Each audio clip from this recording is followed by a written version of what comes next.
Hei Shinjo had the intention to bring Di Biming to hide for a while, but after scanning the surroundings, she could not find a suitable place to hide.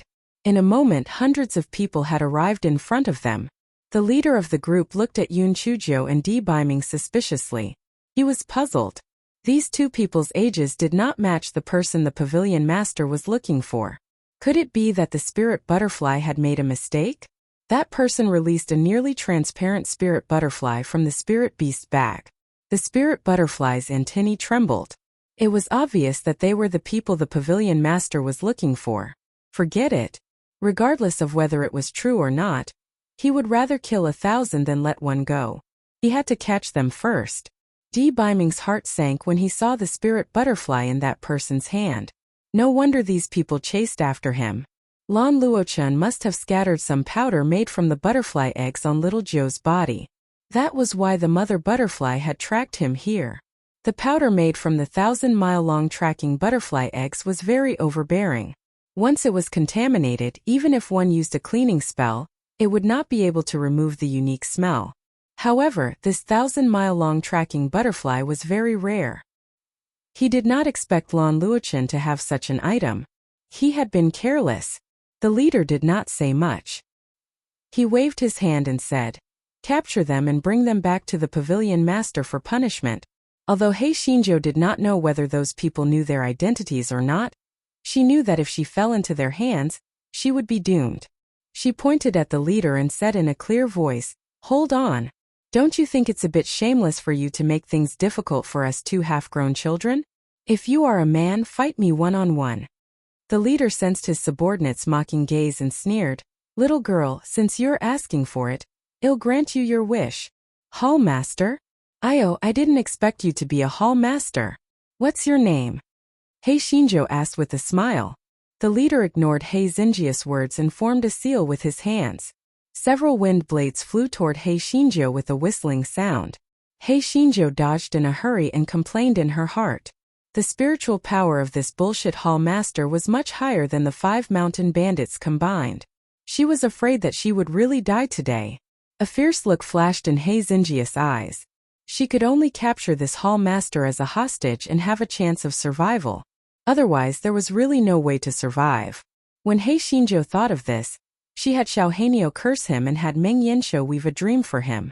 This was a two-pronged attack so that she could hit him in one strike. As expected, although the hall master's spiritual power was not low, he was still hit. He first staggered, then his spiritual sense went into a trance. When he woke up, he was already forced to his neck by Yun Chuzhou with a large kitchen knife. "You guys get out of the way or I'll kill him," Hei Shinjo said fiercely.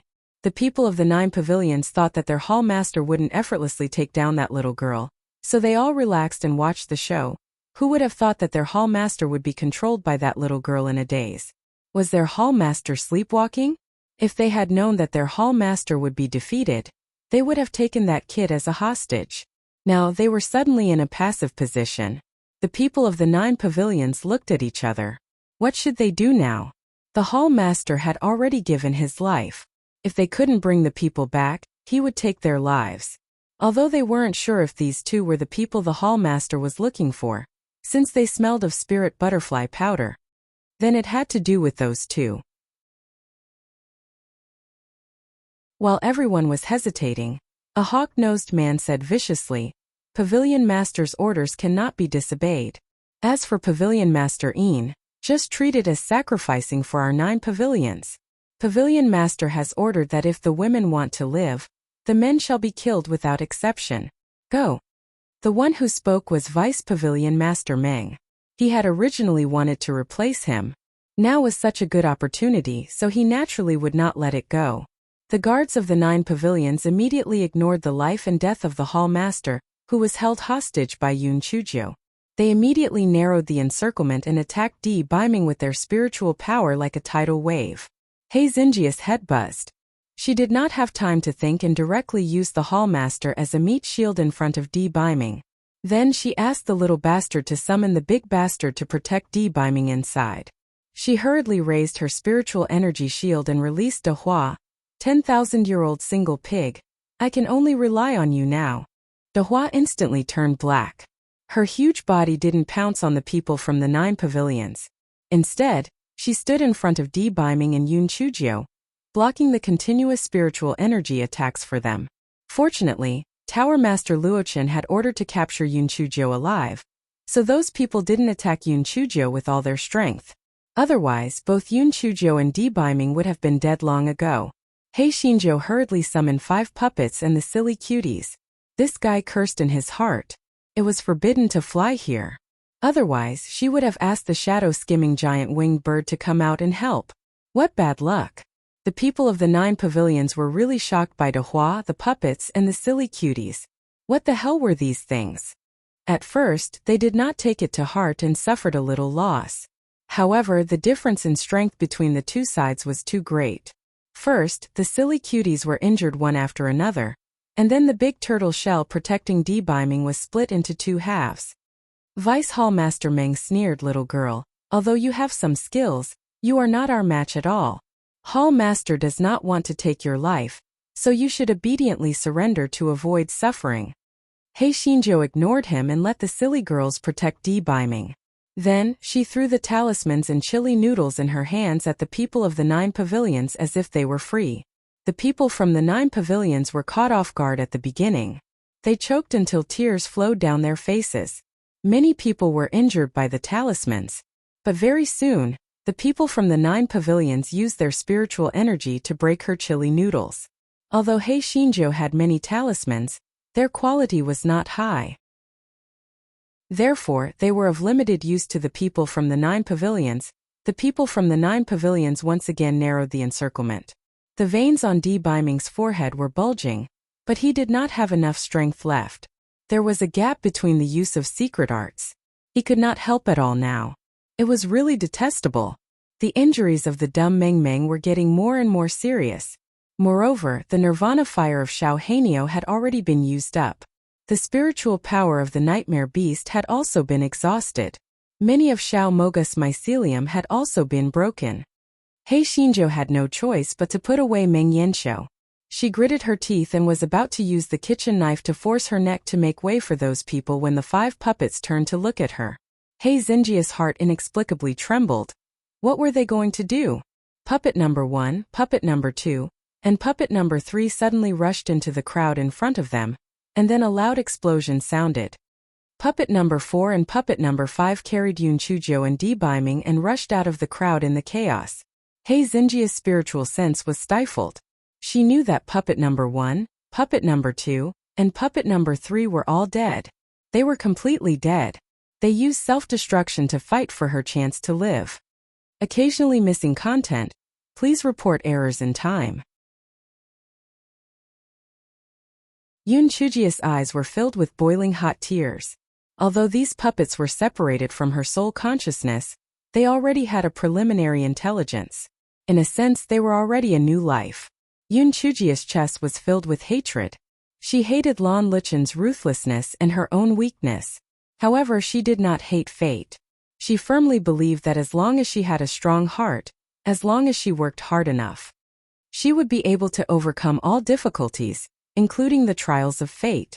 He Xinzhou wiped her tears.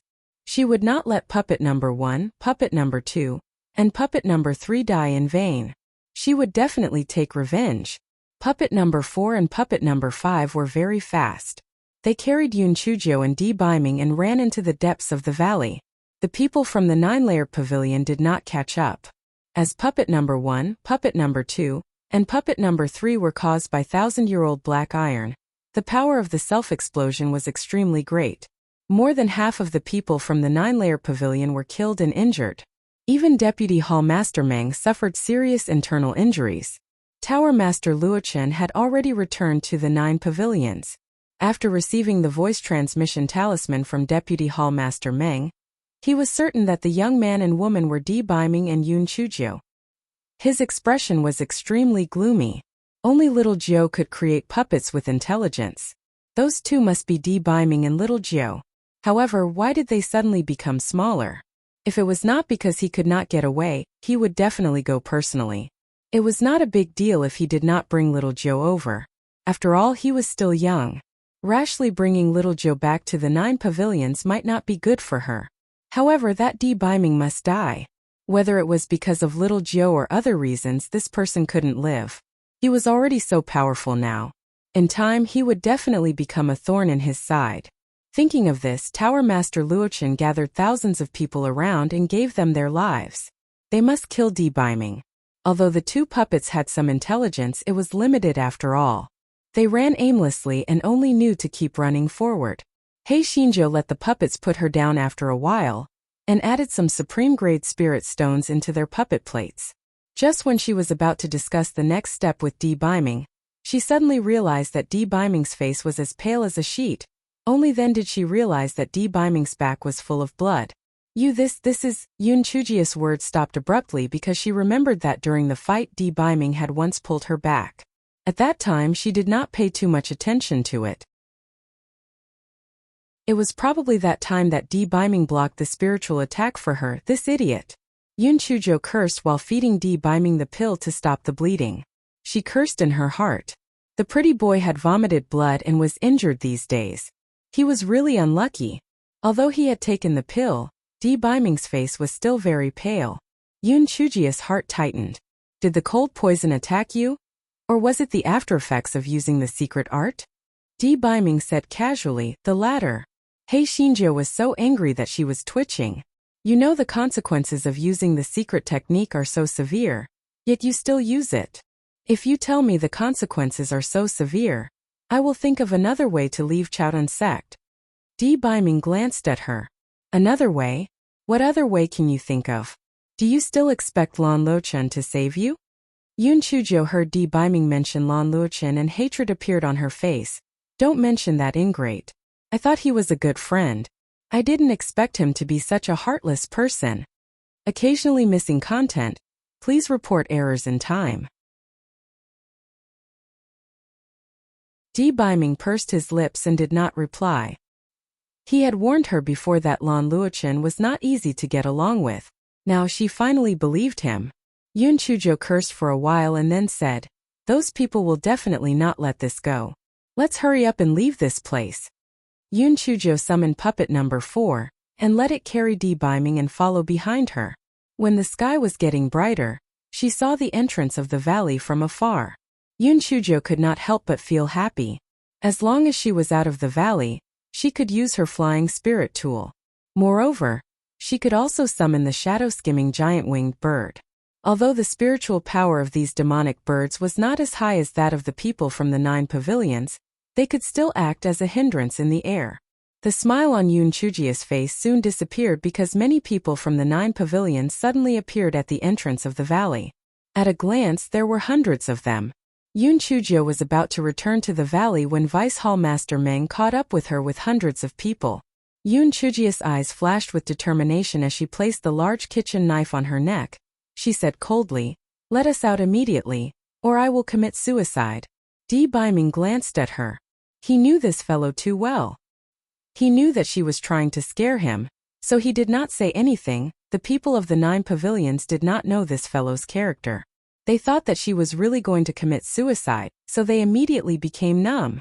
The pavilion master had specially emphasized that they had to protect this little girl's life. It was best that she did not suffer any injuries. What should they do now? Deputy Pavilion Master Meng had no choice but to take out Tower Master Luchen's voice transmission talisman. However, he realized that the voice transmission talisman could not be sent out. He was so anxious that he gritted his teeth. This was going to kill him. He thought for a moment. Xingyu had always been by the Tower Master's side. Coincidentally, when he arrived, Xingyu had given him her voice transmission talisman, saying that he could contact her if there was an urgent matter. Thus, Deputy Hall Master Meng gave Xingyu a voice transmission talisman and briefly explained what had happened. Very soon, Xingyu's voice transmission talisman began to tremble. Deputy Hall Master Meng, there is no way to use the talisman where the Tower Master is. Before he left, he had instructed that if that Lin Chuchu is really stubborn, there is no need to care about her life or death. We can just kill her together. Although Deputy Hall Master Meng was a little suspicious after hearing Xingyu's words, he thought that although Xingyu was a maid, her position in the 9 pavilions was extraordinary. Since she said so, it should be the Hall Master's intention. Speaking of which, that little girl's looks were average and her origin was unknown. Killing her was not a big deal. Thinking of this, Deputy Hall Master Meng sneered at Yun Chujio. Our Hall Master said that if you're sensible, well, spare your life. Since you're so stubborn, well, just kill you. If you kill yourself, it will save us a lot of trouble. Yun Chujio. Fuck, this is awkward. She thought that she could use suicide as a threat. After a long time, people were waiting for her to die. It was useless to say anything now. This guy would not really kill himself. The only thing he could count on now was the Great Void Mirror, but there was still no movement. Deputy Hall Master Meng did not have the patience to stare at Yun Chujio. With a wave of his hand, everyone charged towards De-Biming and Yun Chujio. Yun Chujio had no choice but to release De Hua and the dumb-witted children. After a few hours of rest, the dumb-witted children had already recovered a little. They used all their strength to resist the endless spiritual attacks. However, this was just like the small candle in the sun. A weak force could not be compared to the strength of nearly 1,000 people from the 9 pavilions. In the blink of an eye, the dumb-witted children were heavily injured.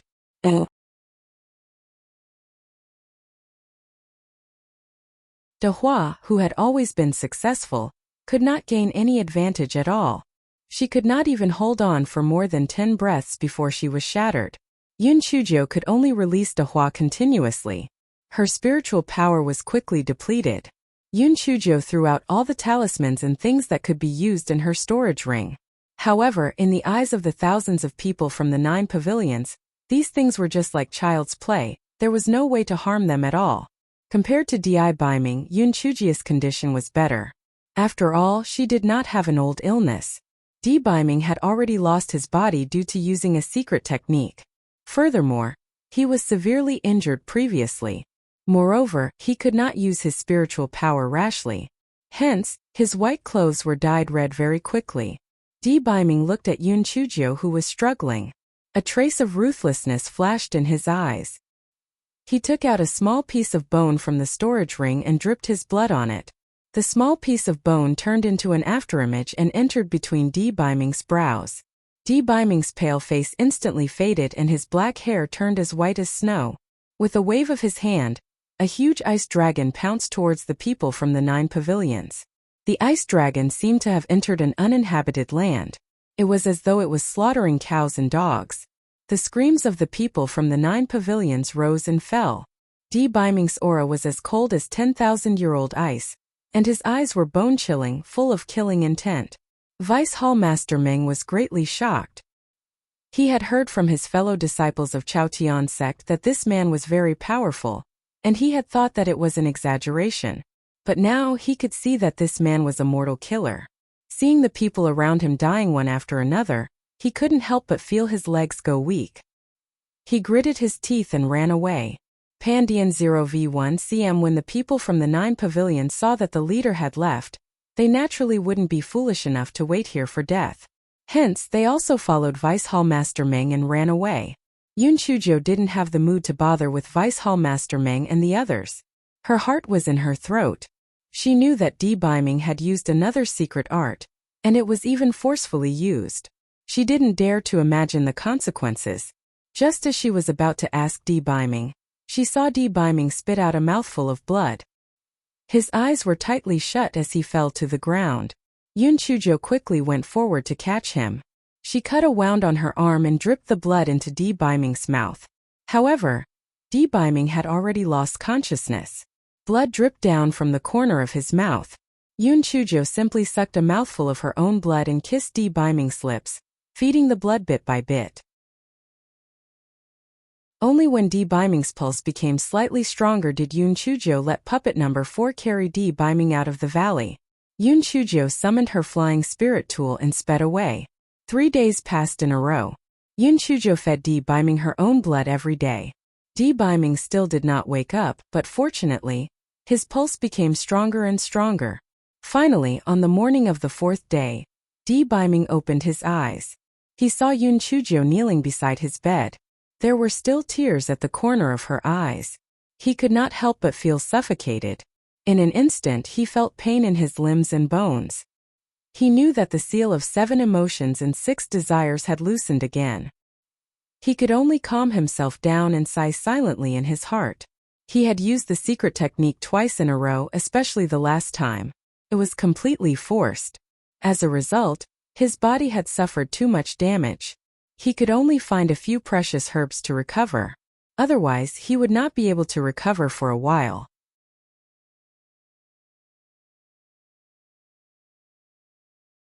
Yun Chujio, who was sleeping, felt the movement. She raised her head and saw that Di Biming had woken up. She was overjoyed. "Prince Charming, you're awake? Are you better?" Di Biming hummed, "If I forcefully use my secret technique, I'm afraid I won't be able to recover for a while." However, due to the restrictions of the Tian Dao, the spiritual power of the people from the northern continent will be greatly reduced when they reach the southern continent. So, as long as we hurry back to the southern continent, we will be able to get out of this crisis. Yun Chujio nodded. As long as the gigolo was well, it was better than anything else. Di Biming suddenly remembered something. His face changed. Those people should still have the 1,000-mile tracking butterfly. In order to prevent them from catching up, you should quickly take a bath with the hot water added with 7-leaf rosemary. Then, burn all the shoes and clothes we were wearing before. Let's change to another flying spirit tool. Yun Chujio did not dare to be negligent. She immediately followed Di Biming's instructions and took a shower. Then she changed to another flying spirit tool and changed the direction, taking a detour to the southern continent. After she was done with all of this, He Xinjia's stomach began to growl. She had been worried about Di Biming's injuries for the past few days. Now that Di Biming had finally woken up, she felt a little hungry. To be exact, she was very hungry. It was only then that she remembered that she had not eaten anything for the past 3 days. She first ate a bun as a cushion, then took out a bowl of porridge and fed it to Di Biming with a spoon. She did not like the fact that her wide sleeves were in the way, so she rolled up her sleeves. When Di Biming opened his mouth to drink the porridge, he saw that Yun Chujio's arms were filled with wounds of all sizes. Some were deep while others were shallow. He also saw that Yun Chujio's face was clearly pale. He immediately understood the reason for the matter. The pain that overflowed from the bottom of his heart made him ignore the chill that came from his limbs and bones. He used his hand to gently caress the wounds of various sizes and said hoarsely, "Don't be so stupid next time. I want dye." Yun Chujio quickly put down her sleeves and said casually, "These were all cut by the wind blades during the battle. Hurry up and drink the porridge." Di Biming reached out and held Yun Chujio's left hand. He looked straight at her and said word by word, "I want dye. Remember this sentence." Yun Chujio blinked her eyes and did not take it to heart. She said perfunctorily, Okay, I understand. You want dye. Just look at your hair and you'll know that you're immortal. You've practically become an immortal." Di Biming saw that Yun Chujio did not believe him, so he wanted to say more. Yun Chujio suddenly smiled and said, "However, your silver hair looks pretty good. I have to say that my husband's taste is really good. Prince Charming, why are you so good-looking?" Di Biming's ears were slightly red, and he said unnaturally, "Aren't you hungry? Why aren't you eating?" Yun Chujio giggled and knew that he was shy. She picked up the bowl of porridge and was about to continue feeding him. Unexpectedly, Di Biming's body started to emit a cold aura and a thin layer of ice appeared. It was obvious that the seal had loosened and the cold poison was acting up again. Yun Chujio sighed speechlessly. The heavens did not want her and the gigolo to love each other. Initially, it was already bad enough that they could not have sex because of Guai Chao. But now, once they had feelings for each other, the gigolo would have to suffer from the cold and poison. He could only seal the 7 emotions and 6 desires. What the fuck? He Xinjiao still helped Di Biming sit up, and took out supreme-grade spirit stones to help Di Biming seal the 7 emotions and 6 desires again. Occasionally missing content. Please report errors in time. As the seal ended, the ice on Di Biming's body began to melt, and his expression returned to its calm state.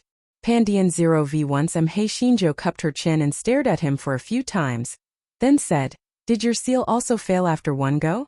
Otherwise, why do I feel that you are getting more and more flirtatious each time?" A certain someone. What do you mean by getting more and more flirtatious each time? He was the one who would cause trouble every time he sealed it. He was also helpless, alright? Seeing that the certain someone was ignoring her, Yoon Choo-jae's gaze fell on the certain someone's head of silver hair. Prince Charming, we have to change our age and appearance again. So your hair is too eye-catching. I have to dye it for you. A certain someone felt that what she said made sense, so he nodded and hummed in agreement.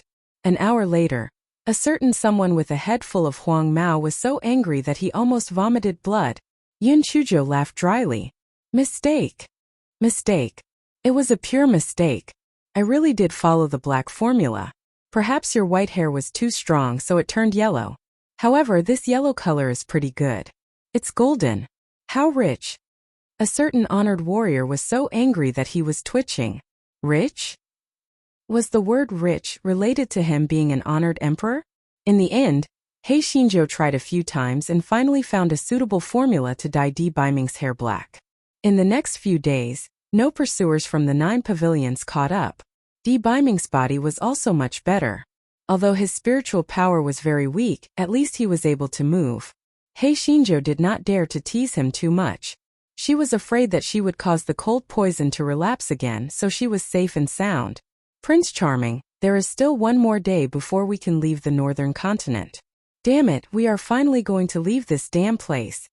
Yoon Choo-jae said excitedly. We have to be more careful at this time. The 9 pavilions might set up an ambush at the junction of the 2 continents. After all, it is a no-fly zone for hundreds of miles around that area, Di Baiming said coldly. Yoon Choo-jae nodded. She prayed in her heart that they would not encounter an ambush. However, what she was afraid of came true.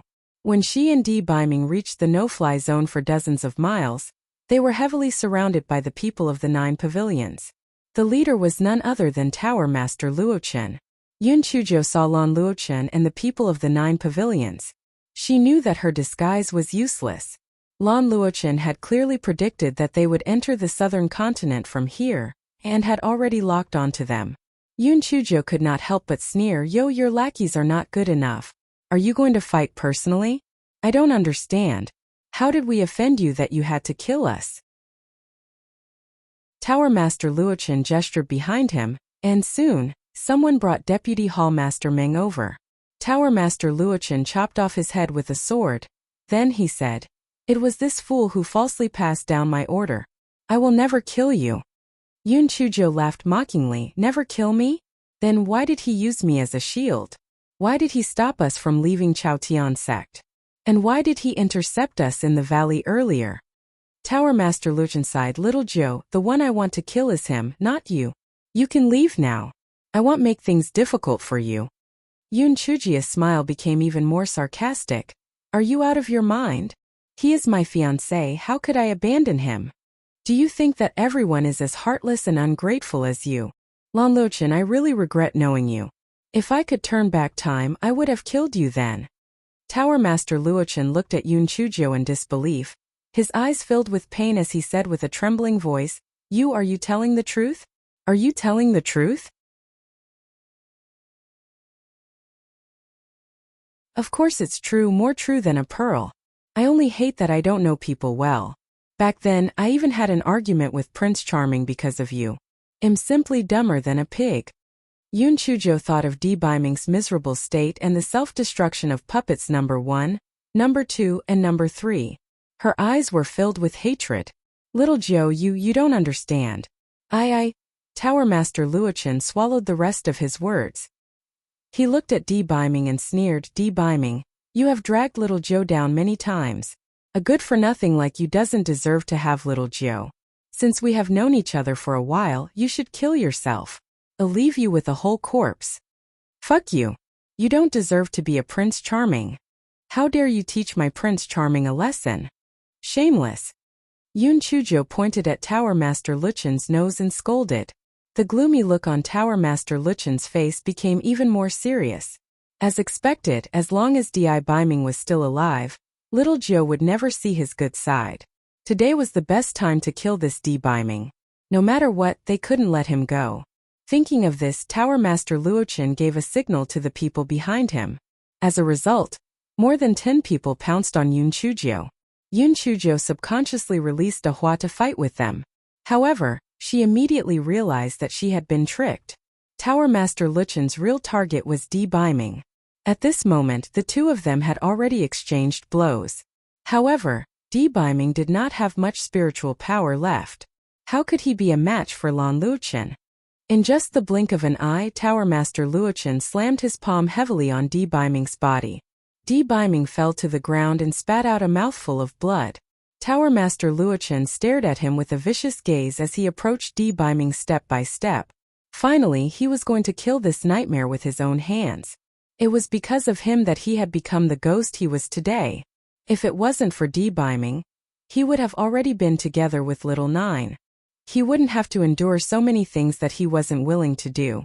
Hence he had to die. Yun Chujo watched as D-Biming was sent flying. She watched as D-Biming spat out blood. She watched as Tower Master Luochen approached D-Biming step by step. Her eyes were red and her heart was filled with monstrous hatred. Suddenly, her eyes were filled with purple lightning.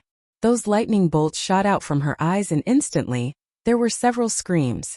Tower Master Luochen was shocked, and he subconsciously stopped and looked in the direction of Yun Chujio.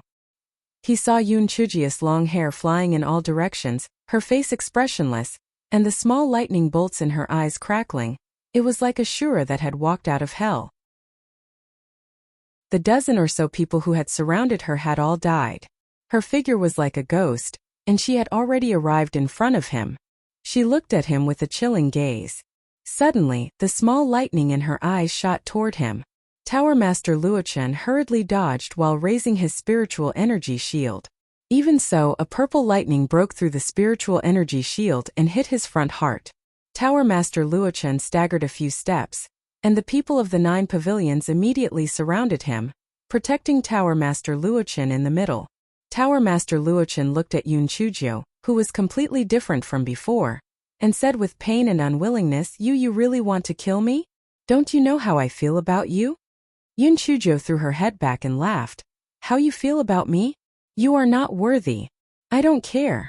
If we were still friends in the past, then now we can only be, and will only be enemies that won't rest until one of us dies. Chapter 3576 You're not praising me? Tower Master Luochen heard Yun Chujio's words and was stunned for a moment. Then he threw his head back and laughed. Not worthy? An enemy? An enemy that won't rest until one of us dies? Little Joe, do you really think so of me? Are you really going to ignore my feelings for you? Yun Chujio's face was ice cold, and her voice was so cold that there was no warmth at all. Feelings? There's only hatred between us. Between us, it's either you or me. Are you going to let us go now, or do I have to kill you and force you to leave? Tower Master Luochen suddenly spat out a mouthful of blood. Yun Chujio's coldness was worse than killing him. He felt that everything was meaningless, and the only light in his life was about to disappear. Yun Chujio looked at Tower Master Luochen, who was spitting out blood, and her eyes didn't have the slightest ripple. She only asked Puppet Number 4 to carry D-Biming, then turned and walked towards the direction of the valley's exit. When the people of the 9 pavilions saw Yun Chujio walking over, they looked at the little lightning in Yun Chujio's eyes and could not help but step back. Tower Master Luchen's eyes were bloodshot. Good, very good. Little Joe, I did not expect you to look at me like this. One day, you will understand what I have done to you. Move aside and let them go. The people of the 9 pavilions were already shocked by Yun Chujio's strange behavior. When they heard Tower Master Luchen's words, they immediately moved aside. Yun Chujio had Puppet Number 4 carry D-Biming on its back and quickly left.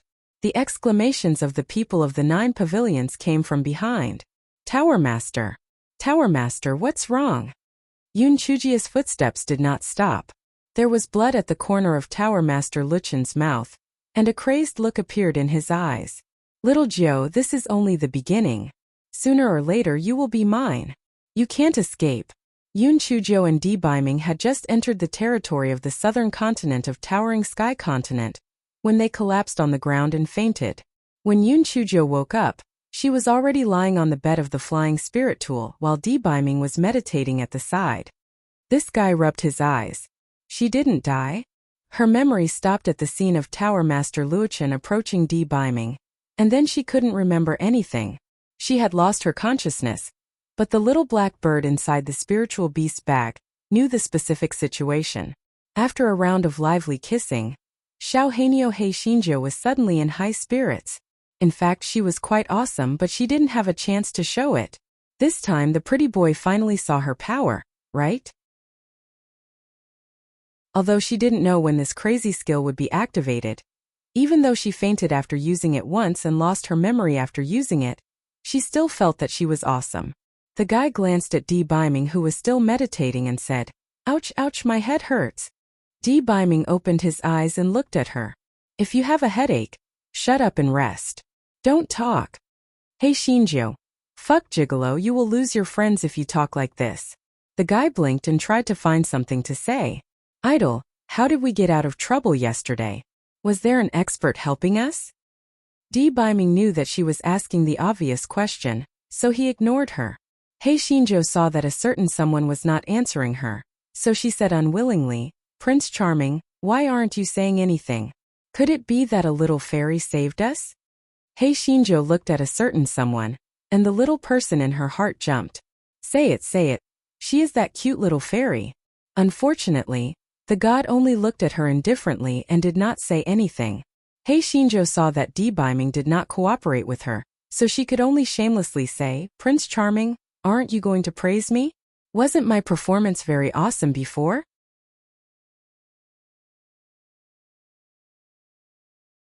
Chapter 3577. 9-core grass. Aren't you hungry? A certain someone didn't answer Hei Xinjia's question. Instead, he asked indifferently. As soon as Hei Shinjo heard that she was going to eat, she immediately forgot about her desire to show off. She hummed and asked D. Biming to feed her. Although D. Biming knew that she was faking it, when he thought about how she fainted earlier, he still fed her even though his face was cold. Hei Shinjo was secretly happy. This pretty boy was getting more and more flirtatious. She felt that it didn't matter if he could seal his 7 emotions and 6 desires in the future. After all, he was always nice to her. After the meal, Hei Shinjo was about to act like a demon when a certain someone said faintly, "You have been away for such a long time. Aren't you going to ask about the situation in the East Phoenix country?" Sure enough, Hei Xinjia's attention was immediately diverted. She quickly took out Prime Minister Sima's voice transmission talisman to ask about the recent situation. Prime Minister Sima replied very quickly. The old man's voice was very excited. "Your Majesty, our 4 countries' allied forces will soon take down the Ghost Gold Kingdom and the Winged Fire Kingdom. This old minister is worried that when the time comes, the Willow, Earth, and 3 countries will burn the bridge after crossing the river. It's great that you've returned." When Yun Chujo heard Prime Minister Sima's words, she immediately said in a pretentious manner, "Don't worry. You just deal with them. Wait for this emperor to deal with them." Hei Shinjo put away her voice transmission talisman and said to a certain someone, "Prince Charming, I think it's better for you to become a young prince. Otherwise, I'm afraid that it will arouse the Lihan Palace's suspicion." A certain someone was silent for a moment, then said, "Judging from some clues, there should be a connection between the Lihan Palace and the 9 pavilions. It doesn't matter whether I change my appearance or not. You have to be prepared. The hateful palace should be making trouble very soon. You have to take down the Jun Tian kingdom before they make trouble." Yun Chujo was stunned at first, then she carefully combed through some things. She felt that what D. Biming said made sense. The reason why the Yun family had brought her back was because of the so-called prophecy of the imperial preceptor of the East Phoenix Kingdom. What disaster of the East Phoenix Kingdom that only she could save? It was simply nonsense. She had clearly plotted to usurp the throne. All right. And the imperial preceptor of the East Phoenix Kingdom was someone from the Lihan Palace. It was likely that all of this was premeditated. Also, the Lihan Palace wanted to find Mei Lan Liuli to target the gigolo, and the one who wanted D. Biming dead the most was Lan Luochen. It was just that she did not know how he knew that Mei Lan Liuli would cause D. Biming's cold poison. Yun Chujo felt as if there was a layer of fog separating them. Although she could not see it clearly, based on her intuition, the Li Hate Palace should have something to do with Lan Luochen. When she thought of this, she could not help but feel anxious. The Li Hate Palace could be said to be able to cover the sky with one hand in the southern continent. If she did not quickly take precautions, she was afraid that the odds were against her. He Xinjiu looked at a certain god and her heart moved. Prince Charming, I think we need to adjust our plan. We are not in a hurry to rush to the battlefield. It is better to first find all the herbs you need. Di Baiming's eyes revealed a hint of hesitation. The other herbs are still manageable. However, it's very dangerous to obtain the 9-core grass. It's better for me to slowly recover my spiritual power. Yun Chujiu waved her hand. If it weren't for the incident with the Lihan Palace, you could naturally take your time to recover. However, I can't deal with the Lihan Palace by myself, so I have to let you recover your spiritual power first. Di Baiming tightened his grip and nodded. Alright, then we'll go look for the 9-core grass first. Yun Chujiu took out the voice transmission talisman and told Prime Minister Sima what to do next. Then she turned around and flew towards the Yanwei mountain where the 9-core grass might grow.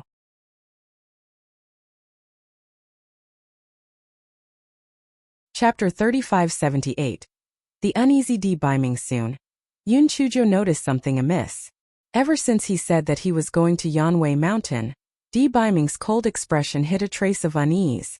He Xinjiu subconsciously thought that he was worried that there were dangerous demonic beasts in Yanwei mountain. Hence, she said with a smile, Prince Charming, you don't have to worry too much. Although there might be powerful demonic beasts in Yanwei mountain, I'm not easy to deal with either. Humph. The last itchimp of this fellow was somewhat arrogant. A certain deity faintly hummed in agreement, obviously somewhat absent-minded. He Xinjiu was so smart. She immediately felt that this Yanwei mountain probably had some tricks up its sleeve. Otherwise, with Di Baiming's intelligence, he would have suggested going to Yanwei mountain to look for the 9-core grass first. Strange, what was he worried about? A few days later, the two of them finally arrived at the foot of Yanwei mountain. The towering mountain was faintly discernible in the clouds and mist. It looked like it was floating in the air. After the two of them entered the mountain, the demon beasts they encountered at the beginning were not of high levels. He Xinjiu did not even need to make a move. The puppets number 4 and number 5 were all taken care of. He Xinjiu could not help but feel a little smug. Prince Charming, did you see that? I just don't have the good materials to make the puppets. Otherwise, I will make an army of puppets. It will be awesome. Di Baiming glanced at her. Even if you have the materials, you won't be able to make so many puppets. So don't dream about it. He Xinjiu. It must be hard for you not to scold me for a day, right? The two of them chatted with each other while they walked into the mountain. Even though they met some high-level demon beasts later, they were successfully dealt with by De Hua and He Xinjiu. Moreover, this fellow still had a large group of giant winged birds in his hands, so he was very confident. Finally, Yun Chujiu saw a few herbs that looked very similar to Di Baiming's description in front of her. She said in surprise, 9-core grass. It's 9-core grass. Yun Chujiu was about to go forward to pick the 9-core grass, but she was grabbed by Di Baiming's arm. There was a hint of anxiety in his voice. Oh, go pick it. You stand here and don't move. Yun Chujiu giggled. Your spiritual power is not even as good as mine now. I'll go. Di Baiming's voice suddenly turned cold. If I say I'll go. You wait here. Yun Chujiu was shocked by Di Baiming's cold voice. Before she could react, Di Baiming had already jumped to the front and picked a few 9-core grass and put them into his storage ring. Yun Chujiu was baffled. There was no danger. Why was the gigolo so nervous? Was he crazy? Until the two of them left Yanwei mountain, they did not encounter any great danger. He Xinjiu was even more suspicious. It was nothing. Why did the gigolo say that this place was very dangerous? Prince Charming, since all the herbs are here, why don't I refine the pills now? That way you can recover faster. He Xinjiu decided to be magnanimous and not lower herself to his level. Di Baiming did not object. He only said, you can refine the pills, but I'll put the herbs here so that you won't waste them. Yun Chujiu was dumbfounded.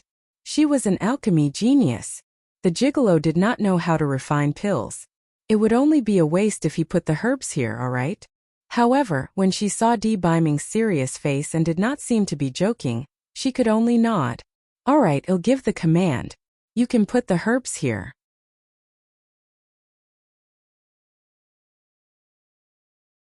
Chapter 3579. Debiming Peking. He Xinzhou took out the heaven and earth furnace and warmed it up. Then, she instructed Debiming to put the herbs into the furnace according to her instructions. Debiming quickly and accurately put the herbs into the furnace, but his eyes were constantly focused on Yun Chuzhou. He Xinzhou naturally felt Debiming peeking at her. She was suspicious but also a little proud. The gigolo was peeking at her. Did he think that she looked better? Finally, the unique fragrance of the pills came from the heaven and earth furnace. He Xinzhou was delighted. It worked. Debiming's expression became more and more nervous. He looked at Yun Chuzhou more and more frequently. He Xinzhou could not hold back her curiosity. She looked at Debiming and asked, "Prince Charming, do you think that I look better and better? Otherwise, why do you keep peeking at me?" Debiming did not refute her as usual. Instead, he hummed in agreement. He Xinzhou felt that something was wrong. What was wrong with this gigolo? Finally, the pill refinement was completed. After the lid of the pill furnace was opened, Debiming quickly put the pills into his storage ring. He Xinzhou looked at him as if he was guarding against thieves. She could not help but laugh. Was he afraid that she would steal them? Debiming looked at Yun Chuzhou a few more times and only heaved a sigh of relief when he saw that she was as usual. The nine-core grass was also known as the Nine Revolutions Revival Grass. He knew that Yun Chuzhou was an otherworldly soul, and was afraid that the original soul of this body had not dispersed yet. If she smelled the scent of the Nine Revolutions Revival Grass, it was very likely that she would fight with Yun Chuzhou for the right to use the body. However, this was not what Debiming was most worried about because the probability of the original soul of this body not dissipating was very, very small. He was more worried about the fact that Yun Chuzhou's body also had a seal. The nine-core grass had a weak effect of activating the seal. He was afraid that something unusual would happen after Yun Chuzhou activated the seal. He was also worried about the consequences of Yun Chuzhou activating the seal, and what harm it would cause her. There were only a few reasons why she was sealed. Either it was to suppress her old illness, or to hide her whereabouts to avoid powerful enemies, or she was seriously injured at that time. If it was the last reason it would be fine, but he was afraid that it was the first two reasons. Moreover, deep in his heart, there was still some fear that he had not noticed. If little Zhou activated the seal, would she forget him? Yun Chuzhou knew nothing about this.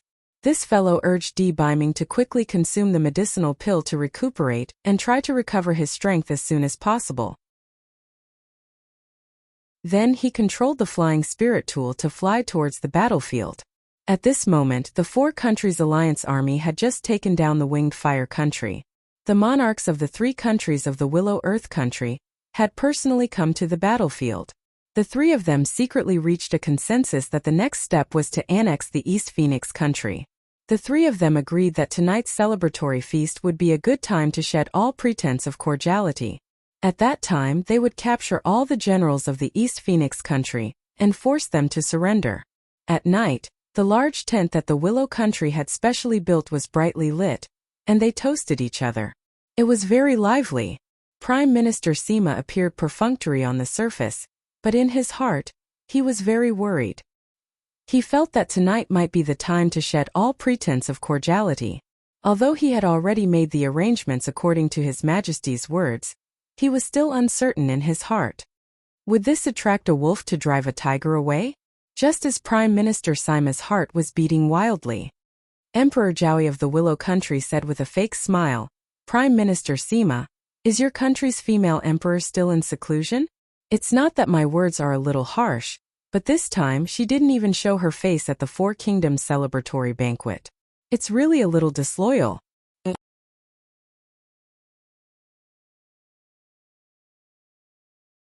Chapter 3580. I can promise you, Prime Minister Sima said in a neither servile nor overbearing manner, "Your Majesty Zhao, although our Emperor Fenghua has been in closed-door cultivation all this time, our East Phoenix country has used all the strength of the entire country in this war.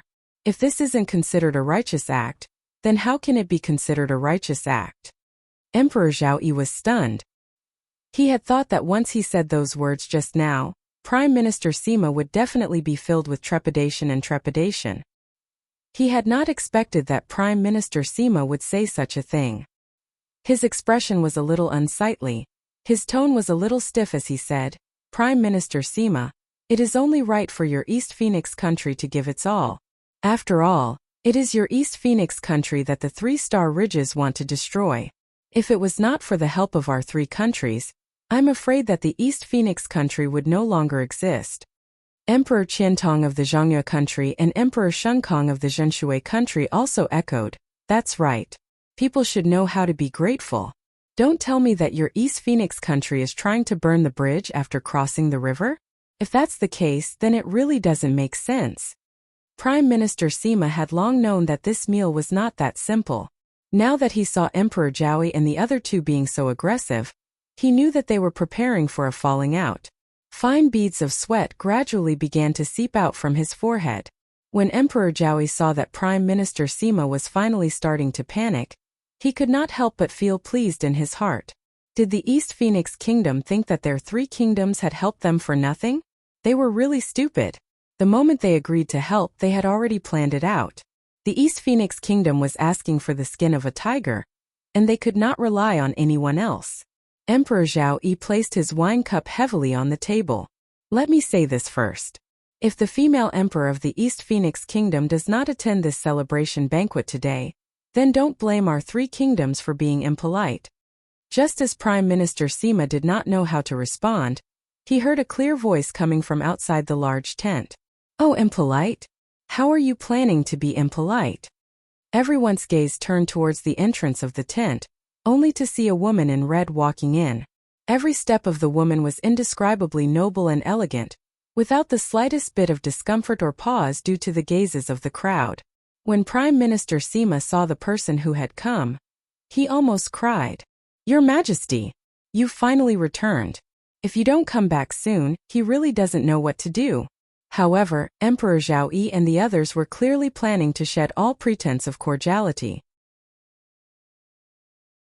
"Would your Majesty have any way to deal with them?" Although Emperor Zhao Yi and the other two didn't know Empress Zhou, they could guess Empress Zhou's identity from Prime Minister Sima's and the others' reactions. The three of them curled their lips. Although this girl was quite good-looking, they couldn't find anything wrong with her bearing, but what could a little girl do? Today, they had to make use of this opportunity to cause trouble. The East Feng Kingdom was doomed. Emperor Zhao Yi snorted coldly. "You must be the Zephyr female emperor, right? You are really arrogant, making us three wait for you here. Your East Feng Kingdom has received the favor of our three kingdoms. Is this how you repay us?" Empress Zhou looked at him leisurely. "Then what do you want in return?" Empress Zhao Yi almost laughed out loud. This female emperor of Zephyr Nation was really stupid, really cooperating with them. He snorted coldly. "Naturally, it's to repay us with your territory. As long as you agree to abdicate the throne and merge the territory of East Phoenix Kingdom into our three kingdoms, we will promise you an official title of enjoying a comfortable life. What do you think?" Empress Zhou smiled faintly and said, "This proposal is really not bad. I originally felt that this emperor had no meaning in front of us, so I can agree to it." Prime Minister Sima and the envoys of the East Phoenix Kingdom were instantly dumbfounded. Their Majesty actually wanted to agree to Emperor Zhao Yi? Was she crazy or stupid?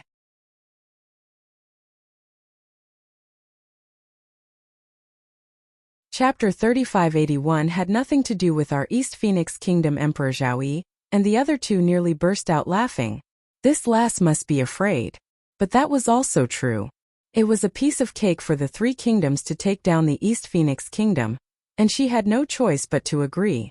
Before Emperor Zhao Yi could say anything, she heard Empress Zhou say with some difficulty, "I can agree, but I wonder which kingdom our East Phoenix Kingdom will belong to in the future?"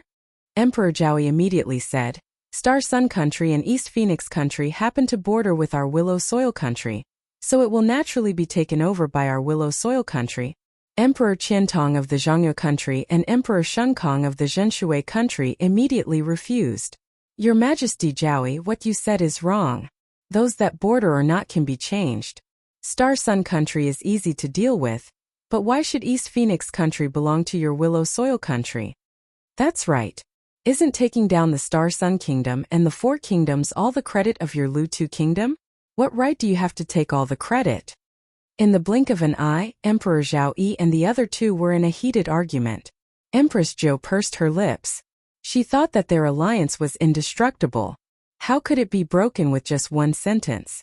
It was even worse than the three kingdoms of the Southern Dragon Kingdom. Empress Zhou did not participate in their argument. She directly waved at a soldier who was in charge of passing on the dishes.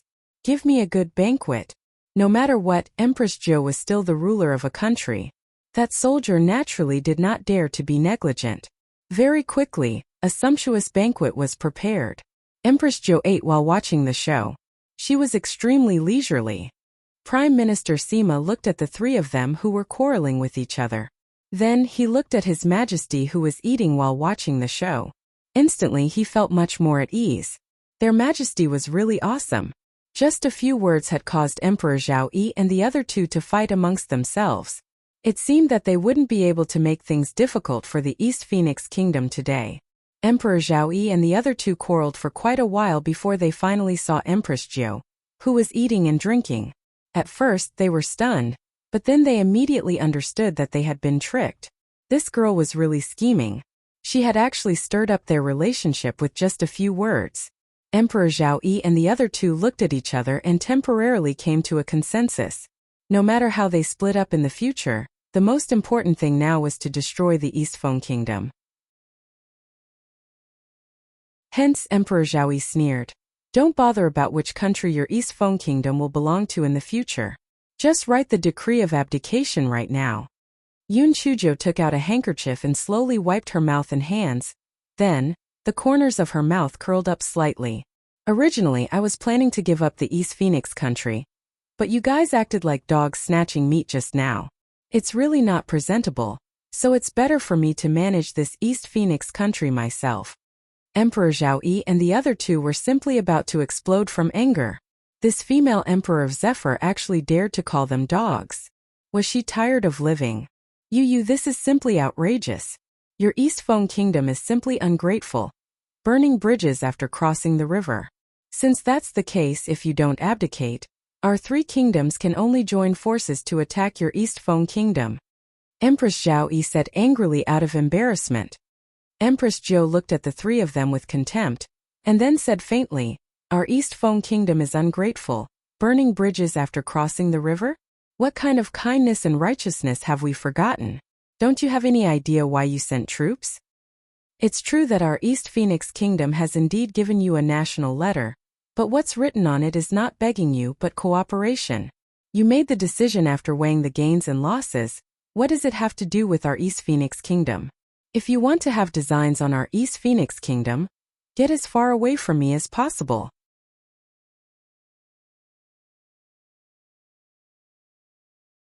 Chapter 3582. Do you want to destroy the country? Emperor Zhao Yi and the other two nearly vomited blood. This girl's words were too sarcastic. Since she didn't know how to appreciate favors, there was nothing more to say. Emperor Zhao Yi and the other two looked at each other. Then Emperor Zhao Yi sneered, We won't argue with you. Since your East Phoenix country is so treacherous, then our three countries can only resort to force.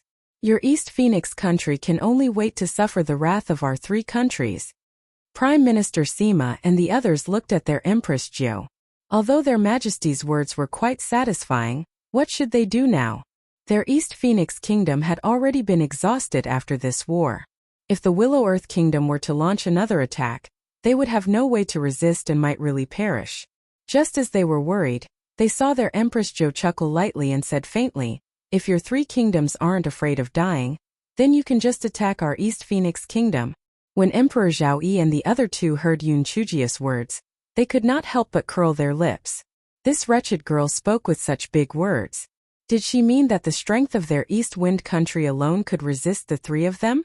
She was simply overestimating her own strength. Emperor Zhao Yi said disdainfully, With just your East Phoenix country alone, you want our three countries to be destroyed?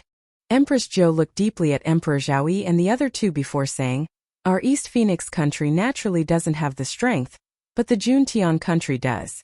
If you don't believe me, we can make a bet. Once your three kingdoms send troops to attack our East Phoenix Kingdom, The Juntian kingdom will take advantage of the situation and attack one of your kingdoms, and then destroy them one by one. In the end, what awaits your 3 kingdoms will be the fate of having their kingdoms destroyed. Emperor Zhao Yi and the other 2 didn't think much of it. Why would the Juntian kingdom attack them all of a sudden? This was just a stupid girl trying to fool them. It seems that you don't believe me? Then let's try. When the country is destroyed, just don't cry. I'm full. I'll go back and wait for you to start the war. After saying that, Empress Zhou stood up and walked leisurely towards the door of the big tent. When Prime Minister Sima and the others saw that their Empress Zhou was leaving, they naturally did not stand there in a daze. They also followed behind Empress Zhou and left the big tent. It wasn't that they hadn't thought of directly detaining or killing Empress Zhou and the others in the tent. However, according to Empress Zhou's arrangements, Prime Minister Sima had already sent many more troops from the East Phoenix Kingdom. Furthermore, when they were attending the banquet, those troops were stationed not far from the tent. Emperor Zhaoyi and the other 2 didn't dare to act rashly. When Emperor Zhaoyi saw that the people from the East Phoenix Kingdom had left, she asked Emperor Qiantong and Emperor Shengkong with some hesitation, "What do you all think? That darn girl must be exaggerating. Will the Juntian Kingdom really take advantage of the situation and attack us?" Emperor Qiantong pondered for a moment and said with some uncertainty, "I've thought about it carefully just now. It's possible that the female emperor of Fenghua was right. If we were the Juntian Kingdom, how could we let go of such a good opportunity? No matter what, a vassal kingdom can't be compared to our own territory. If they could annex us, the Juntian Kingdom would naturally be very willing." Emperor Shengkong nodded his head. "That's right. Previously, I still felt that the female emperor of Fenghua was exaggerating. However, after thinking about it carefully, what she said does make sense. We can't afford not to be wary of the Juntian Kingdom." The 3 of them discussed and discussed. In the end, they still felt that Empress Zhou's words made sense. If they were to join forces to attack the East Phoenix Kingdom, the Juntian Kingdom might very well take advantage of the situation and attack. They might as well stabilize the East Phoenix Kingdom first. After taking down the June Heaven Kingdom, they would deal with the East Phoenix Kingdom.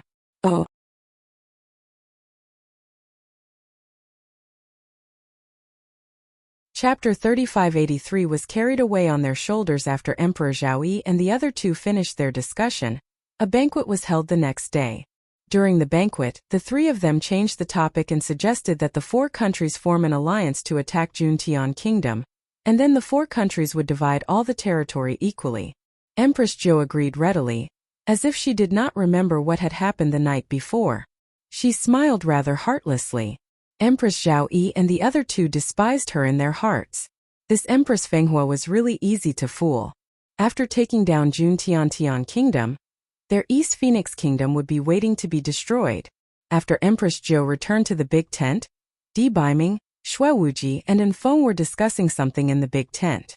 When Xue Wuji saw He Xinjiu, he was grinning from ear to ear. "Little sister Zhou, you're finally back. I've missed you to death." He Xinjiu pouted. "Is that so? Why did I hear that Brother Wuji was kidnapped by a woman a few days ago?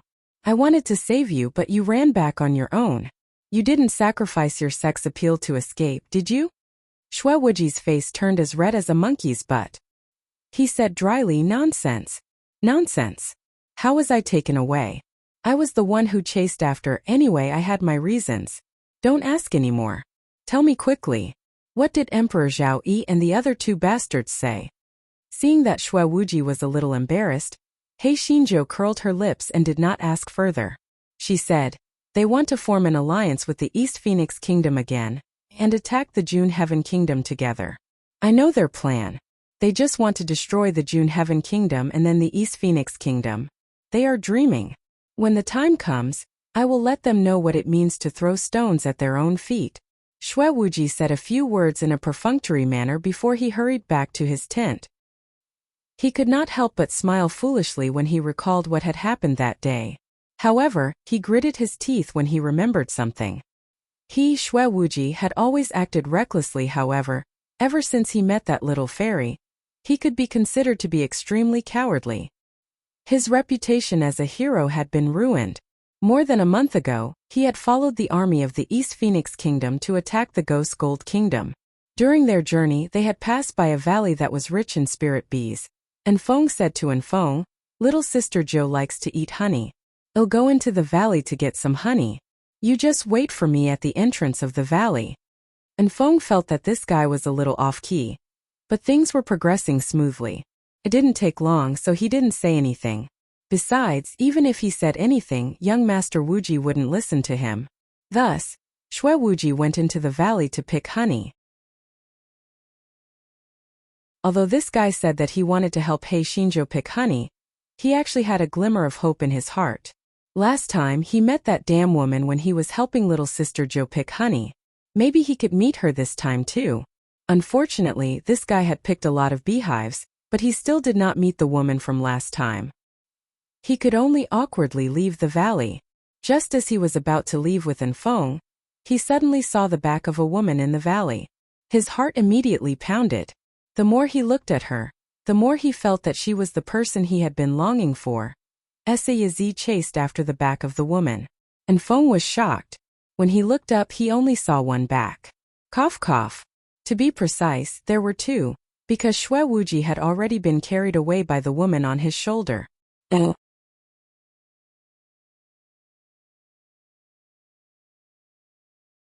Chapter 3584. This father and I are very similar. Enfong's first reaction was to raise his foot and chase after her.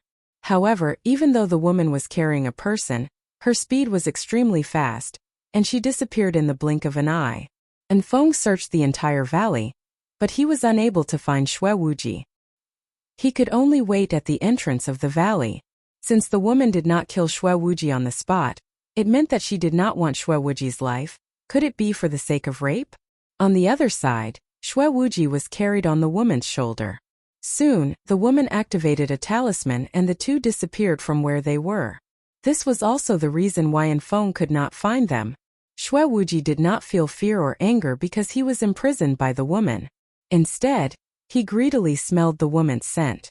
Otherwise, if he had tried his best to resist, he would have been able to break free. It was as if a colorful flower had bloomed in his heart. He had finally met this damnable woman again. This unfaithful woman who refused to admit her debt when she lifted up her skirt. This woman who only paid him a low-grade spirit stone to sell her body. A white light flashed. When he opened his eyes again, Shui Wuji had already arrived in an exquisite courtyard. Before he had the time to settle the score with the woman, he heard a soft and childish voice. "Mother, you're back? Did you capture father?" Shui Wuji was dumbfounded when he saw the little boy running out of the house. Even a fool could tell that the little boy was his child, because he looked like a miniature version of Shui Wuji. The little boy was about 3 or 4 years old. He looked at Shui Wuji curiously with his big black eyes and reached out his chubby little hand to touch Shui Wuji's face. He clapped his little hand and said, "Mother, this father looks like Rue Air." Shui Wuji's heart sank. What did he mean by this father? Could it be that this kid had other fathers? This unfaithful girl had other men? Thinking of this, Shui Wuji's face suddenly turned gloomy like ice. He gritted his teeth and asked, "Kid, do you have other fathers?" The little boy blinked his eyes, tilting his little head. He said, "Yes, mother has found many fathers for Rue Air. However, those fathers don't look like Rue Air like you. Rue Air still likes you the most, so you can sleep with mother." Shui Wuji. What did he mean by he could sleep with his mother? Wait, could it be that this kid meant that those wild men before had never slept with this unfaithful woman? When Shui Wuji thought of this, his expression eased up a little. However, when he thought of how this damnable woman actually made his son acknowledge someone else as his father, he was instantly infuriated once again. Just as he was about to settle the score with that woman untied his confinement, but she did not untie his spiritual power confinement. Then she casually said, "Ruer, I'll leave him to you. Just don't play with him to death. Mother will go and cultivate." Shui Wuji. What did she mean by don't play him to death? What did she think of him? As a toy? This damn woman. That woman did not care about what he thought. She went into the room to cultivate without turning back, leaving Shui Wuji staring at the miniature version of himself. At this moment, this fellow suddenly thought of an extremely important question. Where did this kid come from? Could it be the product of the first time he and that unfaithful woman did it? Xue Wuji recalled that the unfaithful woman said that she wanted to borrow something from him. Could it be that she wanted to borrow something from him? Wasn't he just a tool for that unfaithful woman to give birth to a child? When Xue Wuji thought of this, he immediately felt that the little thing in front of him was not pleasing to the eye.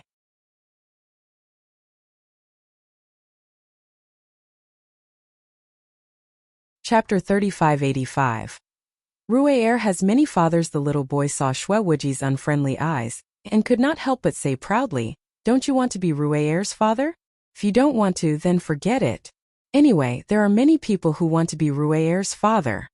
Xue Wuji was so angry that he almost fainted. He suppressed the anger in his heart, squeezed out a smile and said, "Who said I don't want to? Of course I want to. Ruier, right?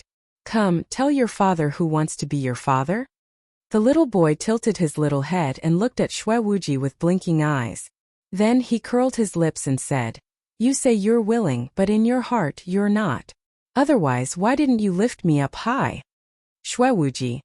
This kid was practically a demon. However, how could he not be willing? But what was the deal with this kid talking about so many fathers? Xue Wuji bent down and picked up the little boy, then lifted him up high. The little boy immediately started giggling. When the woman in the room who was cultivating heard the little boy's happy laughter, she frowned. She did not go to catch him at all today. It was just a coincidence. It was just a last-minute idea to bring him back to make Ruier happy. Although Ruier was very sensible, she still hoped to have her father by her side. Although she did not have any feelings for that guy outside, it was not impossible for her to keep him for Ruier, but it was definitely not possible for the time being.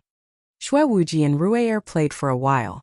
Ruier's little face was red with laughter, and she became closer to Xue Wuji. Xue Wuji was originally a little indignant that the woman used him as a reproductive tool, but at this moment, his heart softened. He should thank that woman. Otherwise, why would he have such a cute son? However, what was the matter with so many fathers? Seeing that Ruier was having fun, Xue Wuji coughed dryly and asked in a low voice, "Ruier, tell father what kind of people are the fathers you mentioned? How do they know your mother?" Ruier looked at Xue Wuji in confusion and then said softly, "Father, you're too stupid. Those fathers aren't human."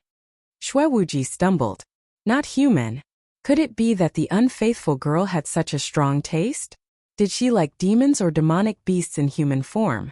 Xue Wuji tightened his hands and asked with a trembling voice, "What are they if not human?" Ruier counted with her fingers. "Mother sometimes said that I jumped out from the crack of a rock. Sometimes she said that I was born on a tree, and sometimes she said that I was picked up in a stream. Then my father is a rock, a big tree, a stream."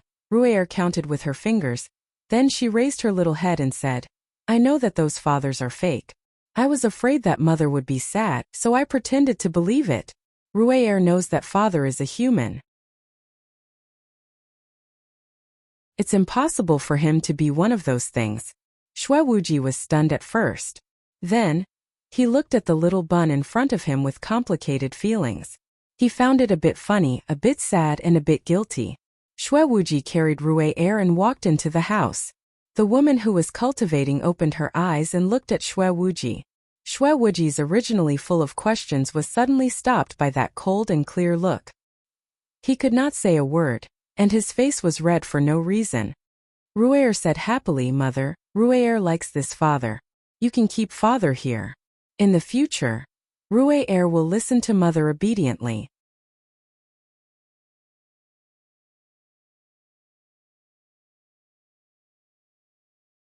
Chapter 3586.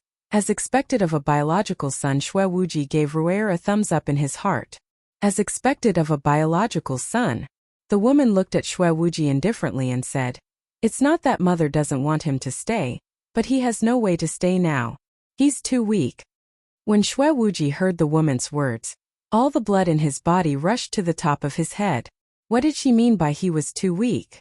Although he was not as perverted as Di Biming, he was still passable. How could he be weak? The woman continued to say to Ruier, "Go out and play by yourself for a while. I have something to say to him." Ruier obediently walked out of the house with her short legs. Before she left, she gave Xue Wuji a look as if she was seeking her own fortune. Xue Wuji coldly snorted, "I'm weak?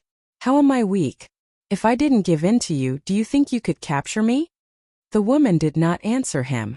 Instead, she said coldly, "I have my reasons for not letting you stay. When your spiritual power has reached the level of spiritual fusion, you can come and find me." Spiritual fusion? Xue Wuji was so angry that he was twitching. This vicious woman clearly did not want him to stay. Even if he had a seal on him, it was not easy to cultivate to the level of spiritual fusion. This heartless woman. The woman raised her eyebrows. "What? You can't do it?" Xue Wuji was provoked by the woman's words and immediately said, "There is nothing in this world that I can't do. Isn't it just spiritual fusion? It's a piece of cake. Since you've agreed, you can play with Ru'er for a while. I'll send you away tomorrow morning," the woman said indifferently. Xue Wuji wished he could bite off his tongue, but he was too embarrassed to take it back. He said dryly, "I don't have anything urgent to do. I can stay here for a few days." The woman didn't even look at him. She said indifferently, "You can stay as long as you want when you reach the soul fusion level." Xue Wuji heard the woman's mixed feelings. He was happy that the woman had tacitly agreed to his identity. At least he could stay by her and Ru'er's side in the future. Then he could have a wife and children to warm up his bed. He was worried that the level of spiritual fusion was too far away. If he had not broken a part of the seal, he would not have heard of the level of spiritual fusion. It would take a long time for him to reach it. Xue Wuji still wanted to say something, but the woman said coldly, "Go out and accompany Ru'er. I'm going to cultivate." Although Xue Wuji wanted to say a few more words, he saw that the woman closed her eyes and ignored him, so he could only awkwardly leave the room. When Ru'er saw him come out, he ran in front of him and asked worriedly, "Did Mother criticize you too? Don't be angry with Mother. Mother is doing this for your own good." Mother often criticizes Ru'er too. Ru'er won't be angry with Mother. Xue Wuji was amused by Ru'er's childish remarks. No matter what, it was a great joy for him to have such a good son. As for the matter of cultivation, there would always be a way. Xue Wuji played with Ru'er for the whole afternoon. Even when it was very late, Ru'er still refused to go to sleep with Xue Wuji. He hugged Xue Wuji's arm and said softly, "I'm afraid that if I close my eyes, Father will disappear, so Ru'er doesn't dare to sleep." When Xue Wuji heard Ru'er's words, his nose turned sour and tears almost fell. He swore in his heart that he would cultivate day and night to try to be by his son's side as soon as possible. A hint of helplessness flashed across the woman's indifferent face. She stroked Ru'er's hair and said, "In the future, Mother will find an opportunity to have him come over occasionally to accompany you."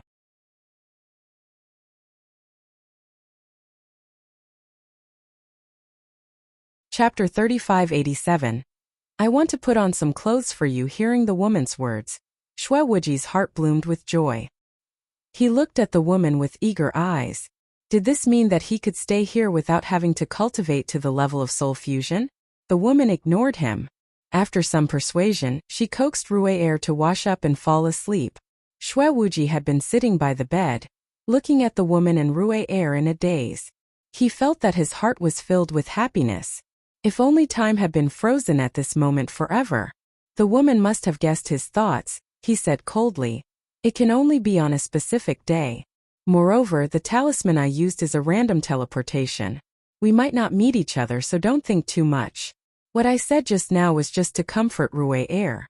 Xue Wuji's heart instantly turned cold, but he still said with a salivating face, "That might not be true. We are fated to meet. Perhaps we will meet again very soon." The woman only curled the corners of her lips when she heard Xue Wuji's words. She thought to herself, it really is a bad fate to meet again and again. Seeing that the woman did not say anything, Xue Wuji took a look at the spacious bed, rubbed his hands and laughed dryly. Where should I sleep at night? Why don't we sleep together as a family of 3? Xue Wuji's mind suddenly flashed with some scenes that made him dream about them, and his face could not help but turn red again. You can choose a kitchen or a barn, or you can live in the courtyard. Anyway, the place is big enough, the woman said coldly. Shue Wuji's face stiffened. He was not a fool. His woman did not sleep. Was he crazy? He came up with an idea in a hurry. He sighed and said, "It's not easy for me to come here, so I want to sleep with Rue Air." "It's not what you think." The woman snorted and did not refute him. Instead she said, "All right, then you can sleep with Rue Air." A look of surprise flashed across Shue Wuji's eyes. He looked at the woman with burning eyes and said excitedly, "In that case it's getting late. Let's rest early."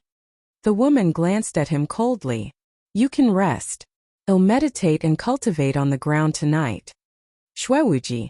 Fuck. That was not what he wanted, but the words had already left his mouth. He had no choice but to wash up briefly and sleep on the outside of the bed. He could not wait to see the woman start meditating and cultivating. She did not even bother to give him a look. He felt so sullen in his heart. Although he acted recklessly, he still could not do anything to force the woman. Moreover, for some reason, as long as this unfaithful woman looked at him, he would panic to the point that he had nowhere to put his hands and feet. The guy kept his eyes wide open until the second half of the night. He did not dare to make too much noise for fear of waking Ruer up. In the end he gritted his teeth and starved the cowards to death. He might not meet this unfaithful woman again. If she was shameless, then so be it. Therefore, the guy quietly got off the bed and walked to the woman's side. He leaned over and kissed the woman's lips. His little heart was about to jump out of his chest. Just when his lips were about to touch the woman's lips, the woman opened her eyes coldly. Shue Wuji was immediately scared out of his wits. He said dryly, "Well, it's late at night.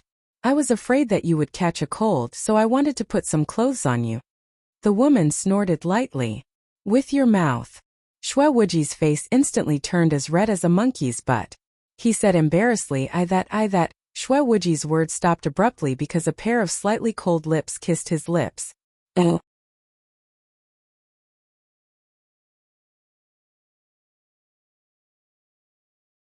Chapter 3588 was another low-grade spirit stone. Shue Wuji's mind went blank. He could only feel the coolness and softness on his lips. By the time he could think straight, he was already pinned to the ground. The woman's cold eyes stared at him. "What? You have the heart but not the guts?" "Shut up." Shue Wuji's phoenix eyes were filled with madness. If he could hold it in now, he would be worse than a beast. However, this fellow clearly knew that it was inappropriate to do such a thing in front of his son, so he carried the woman horizontally to the warehouse next to him. After a night of seduction, Shue Wuji fell asleep with satisfaction. When this fellow woke up, he found that he was no longer in the small courtyard. Instead, he was in a valley with a low-grade spirit stone beside him. Damn it, that heartless woman. Was this his compensation for sleeping with him? Shue Wuji looked at the two low-grade spiritual stones in his palm. His expression kept changing, but in the end, he still carefully put the two spiritual stones into his storage ring. There were a few times when Yun Chujo asked him about it, he wanted to tell her everything, but when he thought about how weak he was, he still endured it. Fuck, if that expressionless man and little sister Jo knew that he was used as a childbearing tool by that unfaithful woman, he would not be able to face anyone in the future. Therefore he could not tell her about it. He would only tell her about it when he reached the level of spiritual fusion one day. The next day, the four countries formed an alliance once again, and officially started a war with the Juntian Kingdom. Emperor Zhao Yi and the other two thought that the Juntian Kingdom was a large country with a strong army, and that this war would definitely take a long time. Who would have thought that things would go so smoothly? There were a few cities that did not even use a single soldier. The people guarding the cities immediately surrendered. Although Emperor Zhao Yi and the other two did not understand, they thought that it was probably because the Juntian Kingdom felt that the Juntian Kingdom's power was gone, so they surrendered on their own. After all, a wise man submits to circumstances. In less than 2 months, the allied forces of the four countries had already occupied the Juntian Kingdom, and it could be said that they were moving at lightning speed. Emperor Zhao Yi and the other two were eager to take the Juntian Kingdom for themselves. After all, the spirit chi and resources of a first-grade country were much stronger than those of a second-grade country. Even so, the three of them still maintained their superficial friendliness, because they still had a common goal. and that was to destroy the East Phoenix Kingdom. Thus, the three of them agreed that the June Heaven Kingdom would be jointly managed by the three of them first. They would then redivide the territory after the East Phoenix Kingdom was destroyed. Unfortunately, before the three of them could make things difficult for Empress Jo, they were trapped in the capital city of the June Heaven Kingdom. The June Heaven Kingdom, from the officials of all sizes to the commoners, unanimously supported Empress Jo to take over the June Heaven Kingdom. The troops of the June Heaven Kingdom that were originally under Empress Jo were all taken under her command. Prime Minister Sima's respect for their majesty was overwhelming.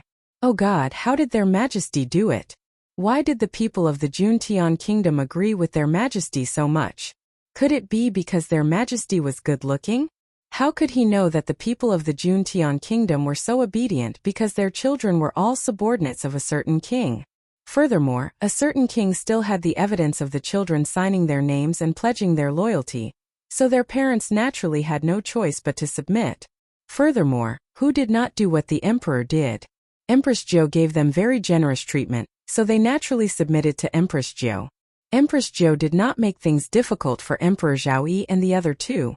She gathered the three of them into the throne room and asked casually, "The three of you can either submit or die. Choose for yourself. I won't force you."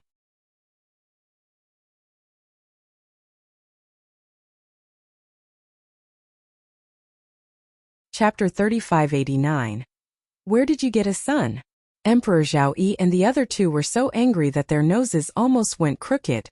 Wasn't this called coercion? How else were you going to force them? Emperor Zhao laughed coldly. Although I don't know how you managed to get the people of the June Tian Kingdom to submit to you, if you really do harm to the three of us, you will never be able to get rid of the name of treachery, and your position as emperor will not be stable. Yun Chuzhou looked at him sarcastically. Is that a pig's brain on your neck? History books have always been written by the victors. Do you think that I will let people write the truth? When that time comes, the history books will only record that the three of you have gone mad and died. What does it have to do with me? Emperor Zhao and the other two were clearly shocked by Empress Jo's shamelessness. People could be shameless to this extent, but they were also convinced. She had turned her scheme into a conspiracy. What else could they do other than submit? After Empress Jo made Empress Zhao and the other two sign a contract to sell their bodies, she smiled and invited them to attend her coronation ceremony. Although Empress Zhao and the other two were so depressed that they wanted to vomit blood, they had no intention of resisting at this point in time because they couldn't beat her even if they fought, and they couldn't beat her even if they played with her mind, so they could only accept the current situation. Female Emperor 9 had always been lazy and had given up on her name. Hence, she directly changed the name of the June Heaven Kingdom to the East Phoenix Kingdom. This fellow was also known as the peerless female emperor, whose beauty could topple a country and bring down a city. She was also known as the Empress of Beauty for short. Female Emperor 9 left everything to Prime Minister Sima, while she herself went to Boulder City and got people to tear down all the boulders. Everyone was dumbfounded by Her Majesty's crazy behavior. Why did Her Majesty need these boulders for no reason? Was it to build a house? He Xinzhou didn't care what they were thinking. She happily put the huge stones into her storage ring, just as she was about to go somewhere else. Prime Minister Sima sent her a voice transmission talisman. Your Majesty, the hateful palace has gathered all the first-class countries to hold a spiritual stone convention. They said that they will reward the winners of the competition with several spiritual stone veins under their control. He Xinzhou blinked her eyes. She knew that this was definitely a conspiracy, and it was most likely aimed at her. However, this was also good. The battle with the Lihan Palace was going to happen sooner or later. She might as well take this opportunity to hook up with other first-grade countries and then deal with the Lihan Palace together. The reason why this fellow was so confident was that Di Biming's spiritual power had almost recovered. Although it could not be compared to the terrifying spiritual power after using a secret technique, it was definitely a top existence in the southern continent of the Towering Sky continent. However, before she participated in the Spirit Stone Convention, she still needed to do one more thing, and that was to closely monitor the imperial advisor sent by the Lihan Palace to prevent them from causing trouble. Everything was ready. and the date of the Spirit Stone Convention was about to arrive. Thus Yun Chujo led a group of people and rushed to the Lihan Palace. On the way, Xue Wuji sat there foolishly laughing. Yun Chujo asked curiously, "Brother Wuji, what good thing have you thought of? Why are you smiling foolishly?" "I'm thinking of my precious son." Xue Wuji replied casually. He Xinjiu was dazed. "Son? Brother Wuji, when did you have a son? Why didn't I know about it?" It was then that Xue Wuji realized that he had let the cat out of the bag. He replied dryly, "I'm just teasing you. I don't even have a wife. How can I have a son?"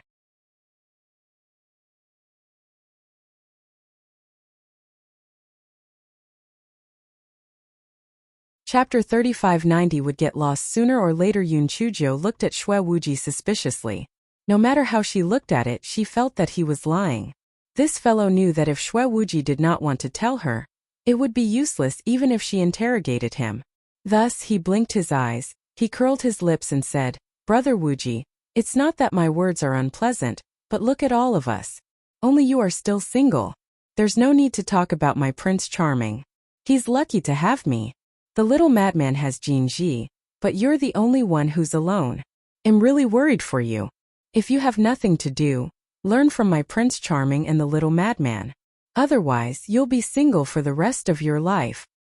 Hearing Yun Chuji's words, Xue Wuji snorted coldly and retorted, "Do I need to learn from them?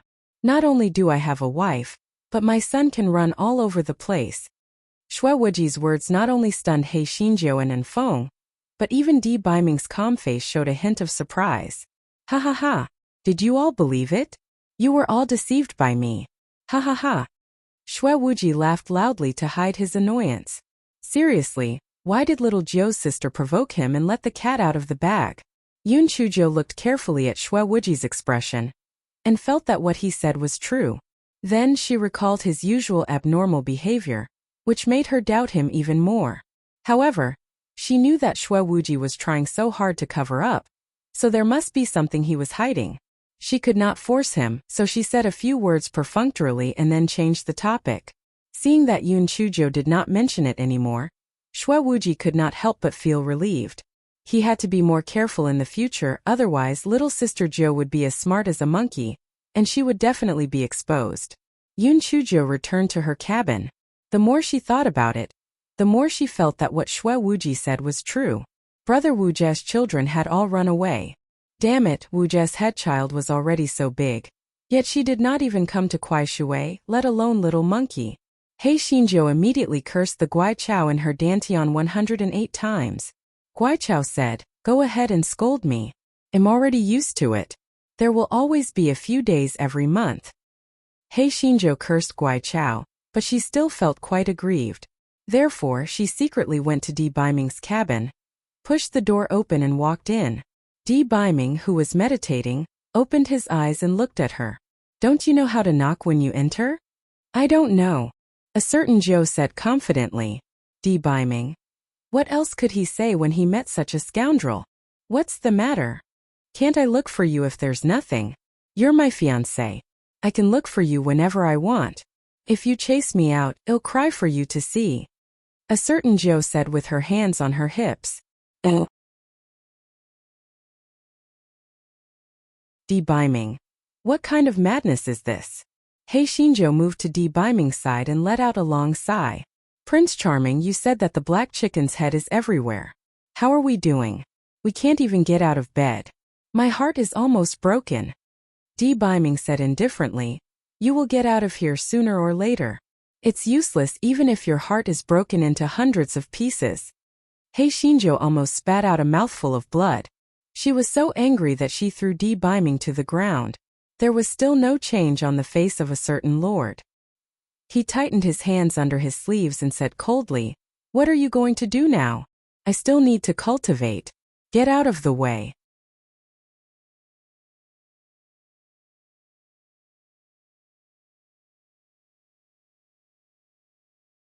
Chapter 3591. The little bun who gave birth to a string of children. He Xinjiu pinched a certain someone's chin and said slyly, "I've calculated with my fingers that today is a good day with no shame, so let's have sex." A certain someone? A certain someone calmed his beating heart and said, Are you sure? Aren't you afraid that forcefully having sex because you didn't come to Kuai Shui is not good for your body? He Xinjiu, who was desperately stripping a certain someone's clothes, paused. Yes, would it be bad for her body if she really had sex with him? However, when this guy thought of Shui Wuji's son who was running all over the place, and then looked at the peerless face that he had pounced on, he immediately had the upper hand. No matter what, he had to strip him first. A certain someone did not expect that He Xinjiu would still strip him after he said those words. His face could not help but change slightly. Before he could push away He Xinjiu who was pressing on his body, He Xinjiu had already made the first move and forcibly restrained his spiritual power. This bastard laughed a few times before he said proudly, "Beauty, just obey me today. Even if you have broken through the 7 emotions and 6 desires, you can just seal it casually. After all, you are very familiar with this technique." A certain someone, "Little Joe, don't mess around. Otherwise, don't blame me for being rude." Di Biming's expression turned cold as he warned her. He Xinjiu didn't care about him. In front of her, a certain someone was just a paper tiger. She wasn't afraid at all. This guy untied a certain someone's belt and held it in his hand. He even shamelessly winked at a certain someone. A certain someone was embarrassed and angry. However, his spiritual power was restrained so he couldn't break free from He Xinjiu's grip. He Xinjiu threw the demon belt in her hand away and said with a smile, "Beauty, it's getting late. Let's hurry up and give birth to a monkey. Come and read on our website Wuxia World site." Thanks. A certain someone's face suddenly turned red. The heat of his body covered the pain caused by the cold poison. His tone was no longer as indifferent as before. He said with some embarrassment and annoyance, "Stop right now. Or else what? Beauty, don't struggle fearlessly. Let's work hard and give birth to a string of little buns. That black chicken's head will be angered to death." He Xinjiu said with great ambition. The Venerable One was so angry that he was speechless. A string of little buns? Did you think it was candied haws? He Xinjiu's little heart was beating violently. She was about to see the pretty boy. This was what she had been longing for all day. She had the heart but not the guts to watch. Ah! The guy's hand trembled slightly as he tried to untie the Venerable One's clothes. Just as her hand touched the Venerable One's clothes, several bolts of lightning struck the flying spiritual artifact one after another. He Xinjiu was dazed for a moment. Then she was so angry that she was twitching. Damn it! It must be Wu Yun who attacked me again. Why did he come at this time? He is trying to ruin my plan. Today, I must tear this damn Wang Baiyun into pieces. While speaking, He Xinjiu untied a certain Buddha spiritual energy and rushed out of the cabin. At this moment, Shui Wuji and Enfeng were dumbfounded. How did this flying spiritual tool get struck by lightning? However, when they saw Hei Xinjiu, they immediately understood that the heavenly lightning was here to strike this guy. Yun Chujiu let Enfeng open the cabin door and flew out on the chopping board. Shui Wuji knew that Yun Chujiu was a pervert, so he let Enfeng land the flying spiritual tool on the ground to prevent it from being accidentally injured by the heavenly lightning.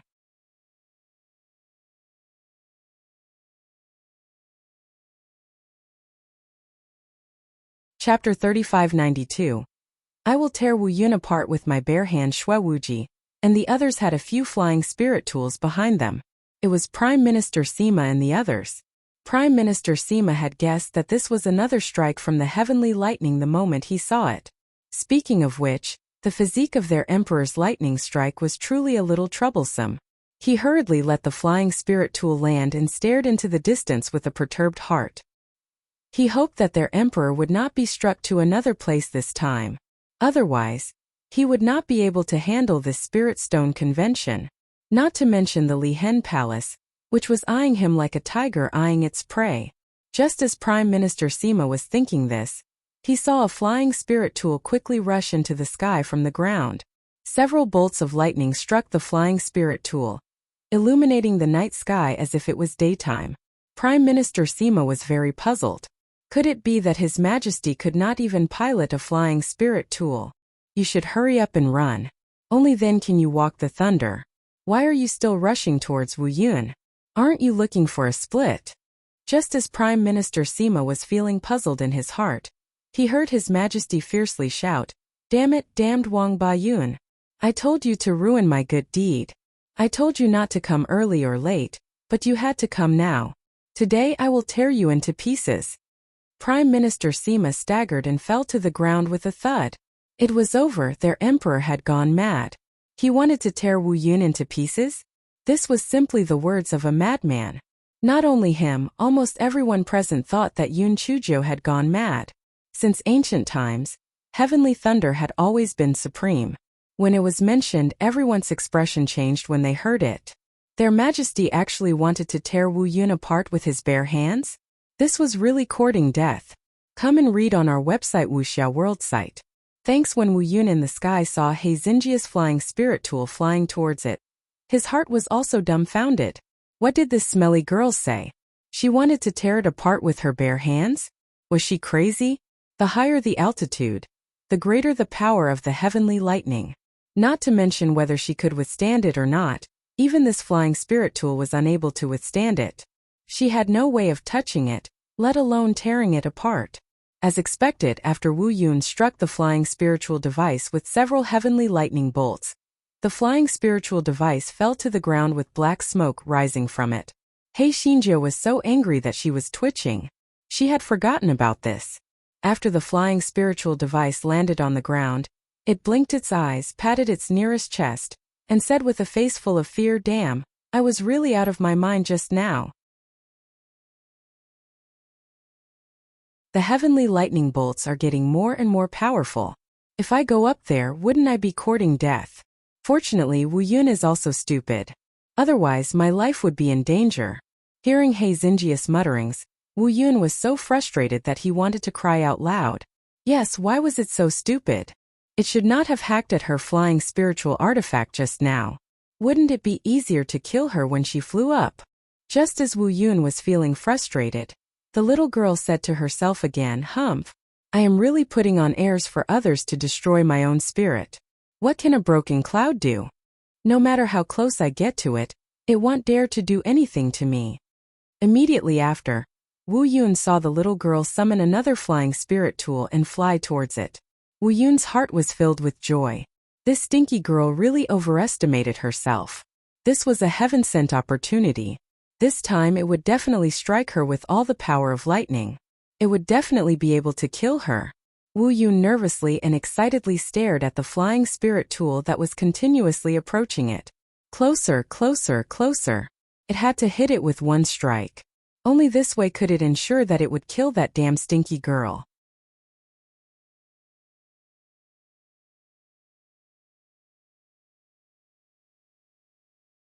Chapter 3593 Cabbage. Finally, the flying spirit tool was only a few zhang away from Wu Yun. Wu Yun gathered all the power of lightning and struck down fiercely towards the flying spirit tool. The loud sound was deafening, and it was heard within a radius of several thousand li. Prime Minister Sima was so frightened by the thunder that he almost fainted. It's over. It's over. Their emperor was really going to die this time. The power of the heavenly thunder was so great that no one could save their lives. Their emperor was really courting death. Prime Minister Sima looked up with tears streaming down his face. He saw that the flying spirit tool had instantly turned into ashes. However, why did it seem like there was a person on the other side of the Wu Yun? Prime Minister Sima rubbed his eyes and pinched himself hard. When he focused his eyes, he realized that it was not that he was seeing things, but that there really was a person on the other side of Wu Yun. Wasn't the person who was standing on the large chopping board their country-toppling, peerless female emperor? Not to mention Prime Minister Sima, Wu Yun also had an earth-shattering look of bewilderment on his face. This damned girl didn't die? Standing on the chopping board, He Xinjia rubbed her hands and said with a sinister smile, "Little Yun Yun, you also have this day. Do you know what kind of strategy this emperor is using? This is called a golden cicada escaping its shell. This is called the diversion of trouble. This is called deceiving the heavens and crossing the sea. This is called cultivating in the open and cultivating in the dark. You, this uncultured fool, still want to fight with this emperor? Now, you've almost used up your thunder and lightning power, right? How can you fight me? Today I will tear you to pieces and make you the first cloud to be torn from the past to the present. Come and read on our website Wuxiao World site. Thanks. Wu Yun was suddenly dumbfounded. The little pervert was right. It had just used all the power of thunder and lightning on that strike. Although it still had a bit of power of thunder and lightning, it had no effect on this pervert at all. It was now a piece of meat on the chopping board, the cabbage in the little pervert's hands. Hei Xinzhou did not care what it was thinking. It rushed in front of Wu Yun, stretched out its claws and began to tear Wu Yun apart. As it tore Wu Yun apart, it kept it in its storage ring. This tribulation cloud was different from ordinary clouds. It was not formed by water vapor. It was a good thing. Of course, this was all his own guess because no one had ever had any designs on Wu Yun. He also did not know how Wu Yun was formed. Although Wu Yun could change its shape at any time and could be divided into several small dark clouds at any time, he had never encountered a situation where he was being stripped of his wool.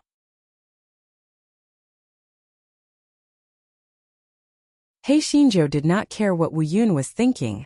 This guy was feeling really happy. If she put Wu Yun into her storage ring, would she be able to create a somersault cloud in the future? This was much better than riding a phoenix or a dragon. The more Hei Xinzhou thought about it, the faster his hands moved. In the end, he simply took out a large kitchen knife and cut down Wu Yun piece by piece like cutting cotton candy. Everyone below was dumbfounded. Oh God! Their Majesty was simply not a human. He actually dared to chop Wu Yun? Moreover, was Wu Yun a fool? Even if there were no more lightning, why didn't you run? Why did you foolishly wait for their Majesty to chop you? Actually, Wu Yun was scared silly by Hei Xinzhia's valiant behavior. He just didn't react for a moment. Fortunately, he finally came to his senses and floated away with a whoosh. What a joke! If he didn't leave now, he would really become the saddest Wu Yun in history.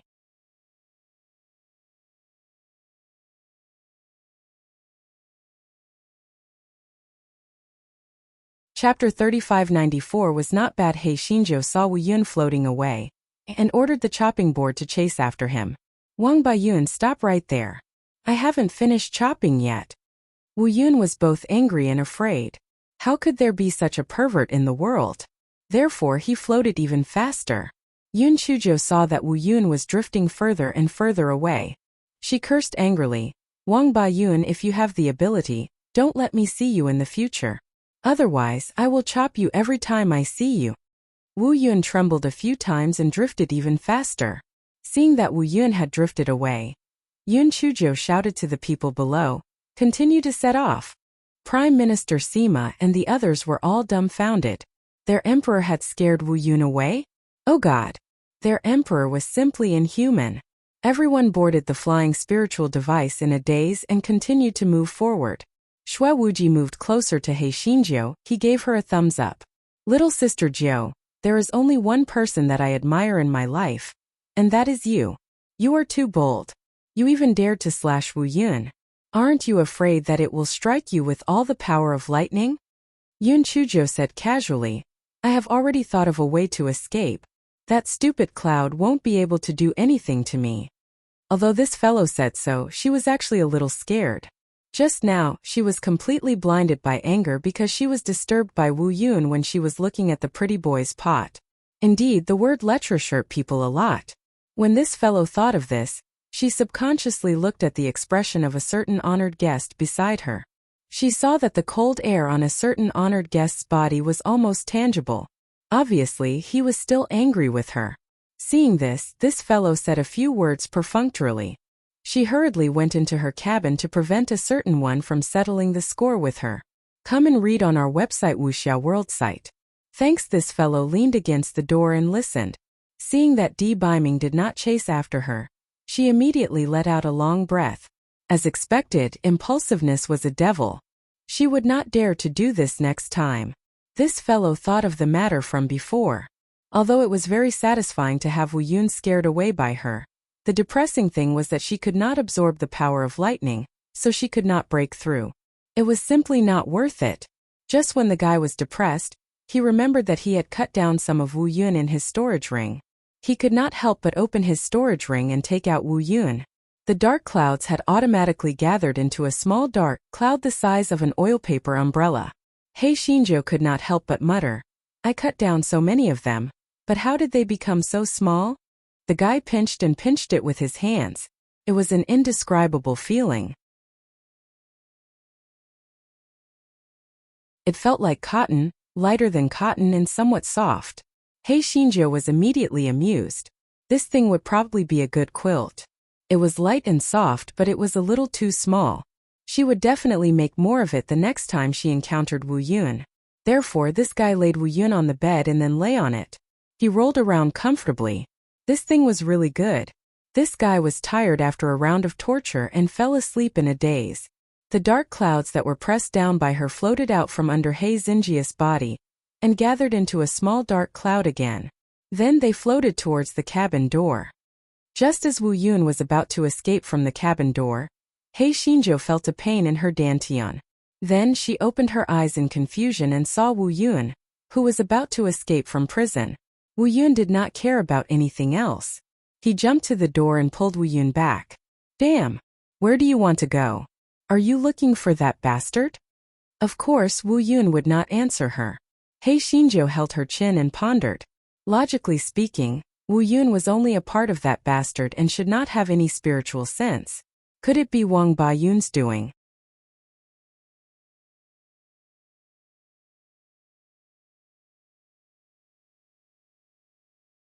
Chapter 3595. A little Wu Yun thinking of this, Wu Yun put the little Wu Yun into his storage ring and walked out of the cabin. He looked out of the observation window and found that there was indeed a little Wu Yun floating stealthily not far from the flying spiritual artifact.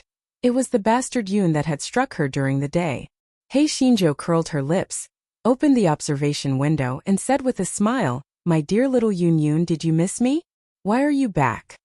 Wu Yun saw Hei Xinjia smile and could not help but tremble.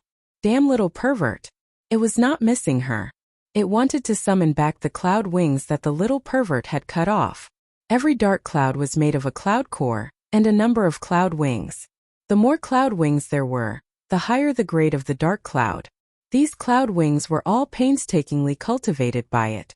If they were snatched away by the little pervert just like that, wouldn't it suffer a great loss? Just as Wu Yun was thinking about it, the little pervert continued, Xiao Yun Yun, I think the little dark cloud that I cut off from your body is pretty good as a quilt and blanket. Are you here to deliver some goods to my door again? Wait for me. I'll go out and chop some more. Hearing Hei Xinjia's words, Wu Yun immediately drifted away like a dog. Moreover, it was the kind that would never turn back. It was afraid that if it ran too slowly, not only would it not be able to get back the cloud wings from before, but it might even have to get more cloud wings from this little pervert. Hei Xinzhou watched as the cloud wings quickly turned into Xiao Hei's black dot. Wu Yun pursed his lips. This idiot still wants to fight with me. I can't torture it to death. However, since Wu Yun cared so much about Xiao Hei, it must be a good thing. She had to study it carefully. After returning to her cabin, she took out little Wu Yun from her storage ring and fiddled with it.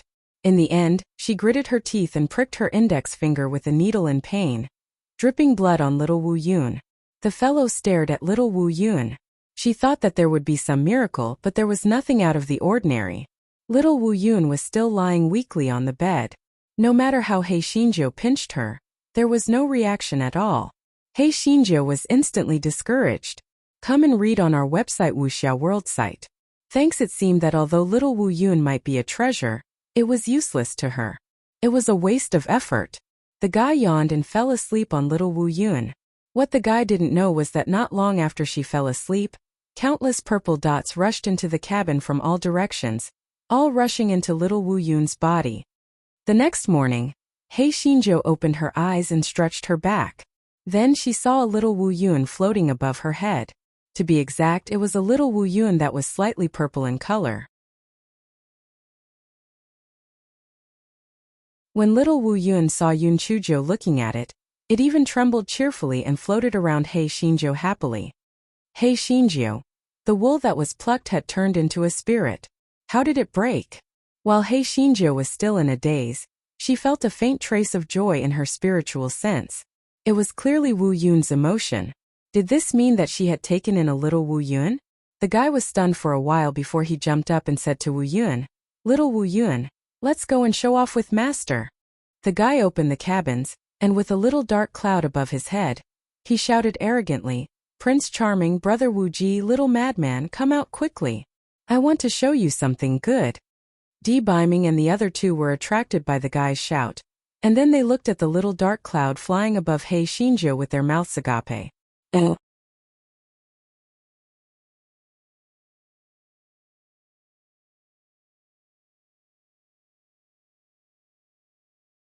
Chapter 3596 was indeed awesome. Xue Wuji was so surprised that he didn't close his mouth for a long time. He pointed at little Wu Yun in a daze and asked, Little sister Jiu, what is this? Little Wu Yun, this is what I cut off from Wu Yun yesterday. It's soft to the touch. It's very comfortable to use as a quilt and blanket, He Xinjiu said proudly. Xue Wuji. Of course, he knew that He Xinjiu chopped it off from Wu Yun. The question was, why did it follow little Jiu? It seemed to have become her spiritual pet? No, cloud pet?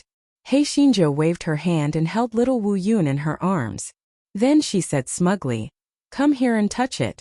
It feels so good. Xue Wuji could not hold it in any longer. He reached out his hand to touch little Wu Yun, but little Wu Yun suddenly hid behind He Xinjiu and refused to obey. Xue Wuji. Was he being despised? And Feng secretly reached out his hand from behind. Unfortunately, before he could touch little Wu Yun jumped onto it and even trembled in dissatisfaction. He Xinjiu was overjoyed when she saw this. This little thing had quite a bit of moral integrity. This was good in case she was kidnapped by others. Just as she was thinking about this, she saw that little Wu Yun was approaching a certain someone. Her flattering manner was exactly the same as He Xinjiu's. He Xinjiu. Damn it. I can't live anymore. Was it her Yun pet, or the Yun pet of a pretty boy? Without waiting for He Xinjiu to teach Wu Yun a lesson, a certain someone slapped Wu Yun back with a wave of his hand. He said coldly, What are you keeping this useless thing for? If you have time, you might as well cultivate properly. How long has it been since you had a breakthrough? He Xinjiu. Fuck, her boyfriend was about to become her father. It was too terrible. Little Wu Yun curled up into a ball and trembled. She was obviously frightened by a certain someone. Then, something unexpected happened. Little Wu Yun struck down several heavenly lightning bolts at He Xinjiu. Although the power could not be compared to normal heavenly lightning bolts, it was enough to shock the world. He Xinjiu was stunned by the strike. She was struck? She had been struck by her little Wu Yun? After striking dozens of heavenly lightning bolts, little Wu Yun stopped. The faint purple color on her body also disappeared. Nobody said anything for a moment. They looked at little Wu Yun, who was curled up into a small ball, in confusion. A moment later, He Xinjiu burst into laughter. Ha ha ha. I've made a fortune. I won't have to worry about leveling up without lightning anymore. I'll have the godly lightning strike weapon with me in the future, ha ha ha. With this weapon, I'll let little Wu Yun kill anyone who dares to provoke me. From now on I'll walk to the peak of my life. Ha ha ha. Xue Wuji and Enfeng looked at each other. This was indeed awesome. Whoever provoked this guy in the future would be looking for trouble. Don't be happy too early. The power of lightning it carries should be very limited. The lightning just now was not a big threat to people, let alone allowing you to break through. Di Biming's clear voice was like a bucket of cold water that poured cold water over He Xinjiu's heart. He Xinjiu's face stiffened, and then she said unwillingly, Who said that? Little Wu Yun, come, strike master a few more bolts of heavenly lightning, no, a few hundred more. Little Wu Yun trembled and shrunk into a small ball. It was obvious that she was somewhat guilty, and not a single bolt of heavenly lightning struck down.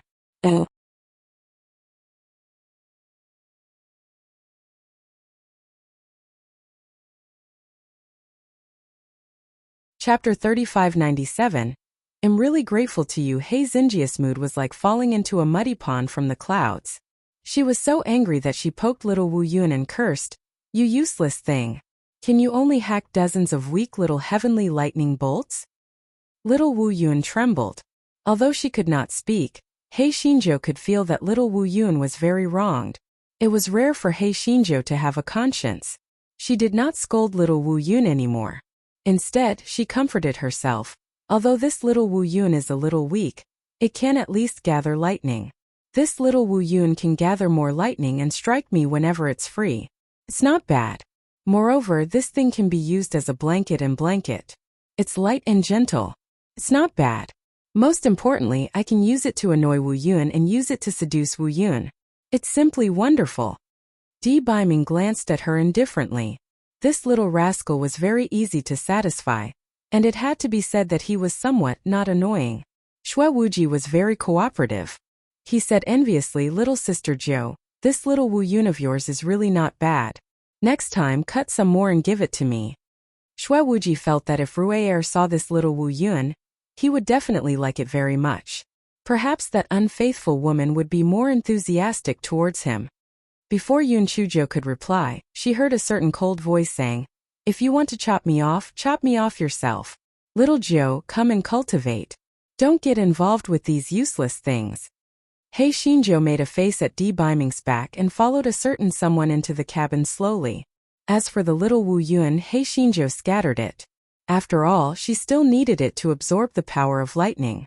If it was stored in her storage ring, there would be no way to collect it. He Xinzhou had been suppressed by a certain being and obediently cultivated for a few days. When she was about to reach the Li Hate Palace's territory, the originally clear sky suddenly darkened. He Xinzhou immediately became excited. "Prince Charming, that bastard that wants to be abused is here. Let's see how we'll anger it this time. This time, even if you take a flying spirit tool to walk the lightning, don't go too far. Otherwise, you'll accidentally enter another territory, understand?" Di Baiming said coldly, but his tone was more concerned. A certain venerable felt that even if he had sealed his memories, he would still be worried about this little rascal, let alone the 7 emotions and 6 desires. "Okay," He Xinzhou answered perfunctorily.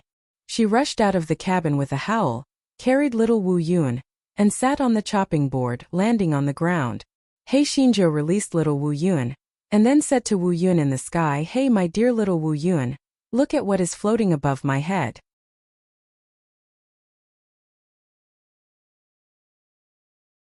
Seeing the little dark cloud floating above He Xinjia's head, Wu Yun felt as if his heart was going to explode.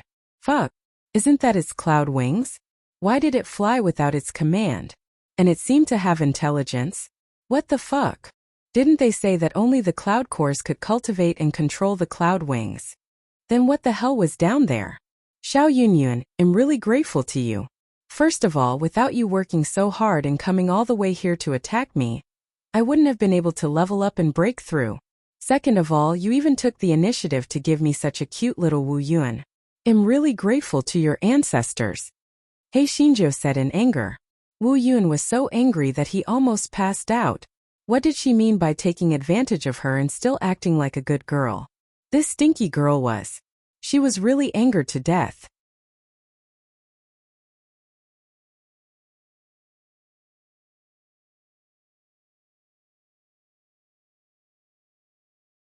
Chapter 3598 Love Me Deeply 9 Wu Yun was so angry that he kept summoning little Wu Yun.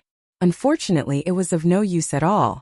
Wu Yun finally admitted that the cloud wings that he had worked so hard to cultivate had been completely stolen by that little pervert. Fuck, it was intolerable. Even if the cloud wings were no longer his, he could not let this stinky girl have it easy. Today it must kill this wretched girl. Wu Yun thought of this and countless bolts of lightning struck down at He Xinzhou. It wanted to gather all the power of the lightning into one strike, but it was afraid that if it missed, the situation from a few days ago would happen again. It was really dumbfounded. The dozens of bolts of lightning did not strike He Xinzhou because the heavenly lightning was absorbed by little Wu Yun. Moreover, after little Wu Yun was struck, he still looked very happy. Wu Yun in the sky almost cried. Damn it, he did not want to live anymore. Those were his cloud wings. Now he was defending that wretched girl against the heavenly lightning bolts. Was there any justice left in the world?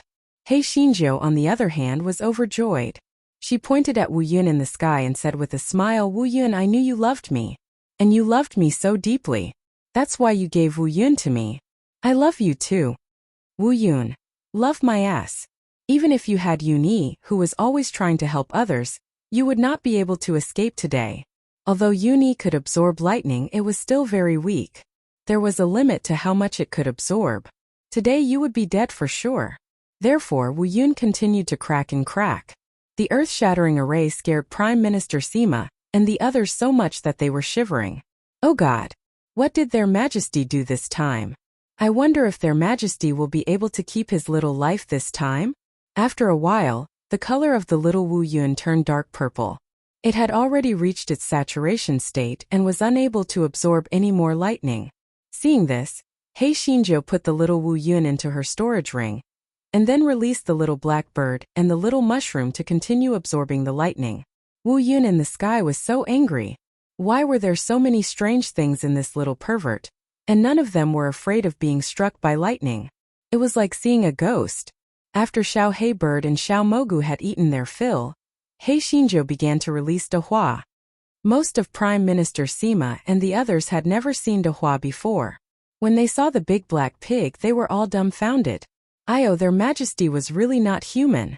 Not only could he slash Wu Yun, he was not afraid of lightning strikes. Even the spirit beast was so abnormal. Wu Yun in the sky was already numb. He just kept hacking. Hack. Hack. In any case, it was always the same recipe and taste. Let's see who would have the last laugh today. This time it carried a lot of lightning power. They did not believe that it could not kill this smelly girl. Finally, Hei Xinjia's spiritual power was exhausted, and she could not release De Hua anymore. Therefore, this fellow summoned his flying spirit tool and began to walk the clouds. In order to avoid being teleported to some godforsaken place again, Hei Xinjiu learned her lesson this time and began to walk the clouds in circles. Wu Yun sneered in his heart. Therefore, he split into several small dark clouds and began to surround Hei Xinjiu, trying to force her to a place that he had already set his sights on. Who would have thought that when a small dark cloud approached Hei Xinjia's flying spirit tool and hacked at it, not only did Hei Xinjia's flying spirit tool not run away, but it also rushed toward the small dark cloud instead. A hook stretched out from the porthole of the flying spirit tool and secretly poked at the small dark cloud.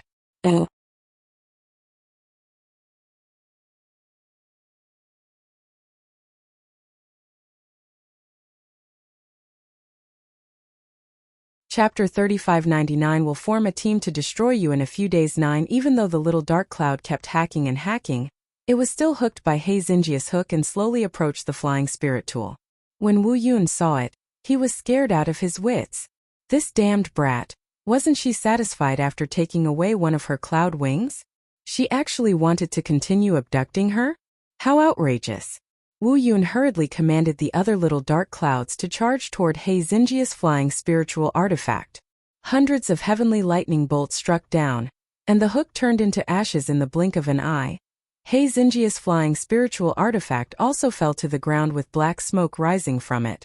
Hei Xinjiu rushed out of the flying spiritual artifact that was about to crash while sitting on the chopping board. She felt that it was such a pity. She was so close to getting that little Wu Yun.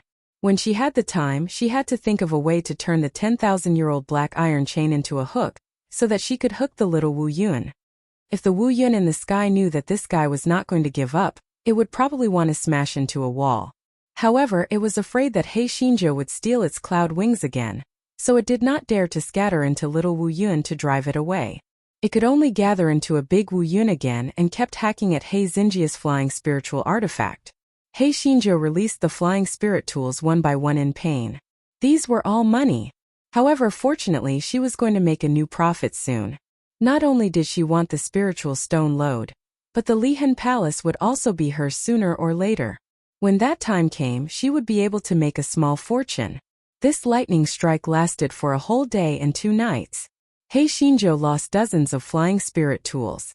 This fellow was in so much pain that he gnashed his teeth and calculated in his heart that he would chop down a few small dark clouds sooner or later. Otherwise, it would be difficult to appease the hatred in her heart. The Wu Yun in the sky was even more depressed than Hei Xinjiu. This time it had brought almost all the lightning power that it could carry, but it still did not kill this scourge. It had already lost some confidence.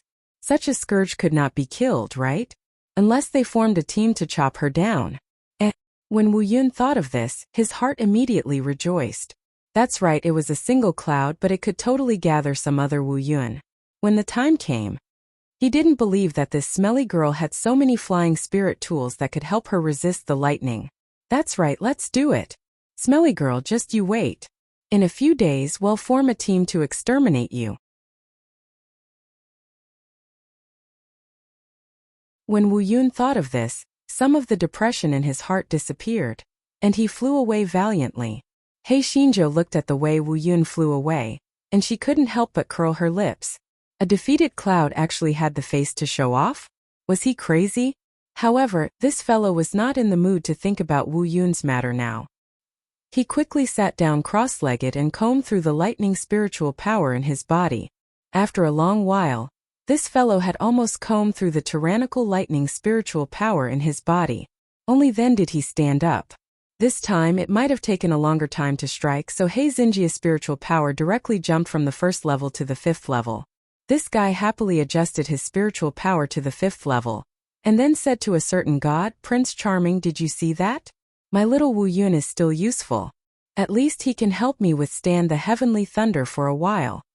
Di Baiming did not refute but said, "It's better to cultivate well than anything else. Since there's nothing else, follow me to continue cultivating." Hei Xinjia's face stiffened, but she still followed a certain someone back to the cabin to cultivate. The guy cultivated obediently for 4 hours, and then his mind became active again. He moved closer to a certain someone and said slyly, "Prince Charming, I heard that there's a dual cultivation technique. Why don't we give it a try?"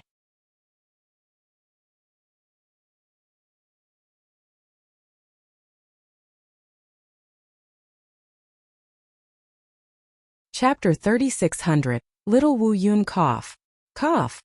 A certain someone who was cultivating almost choked to death by his own saliva. "Shut up.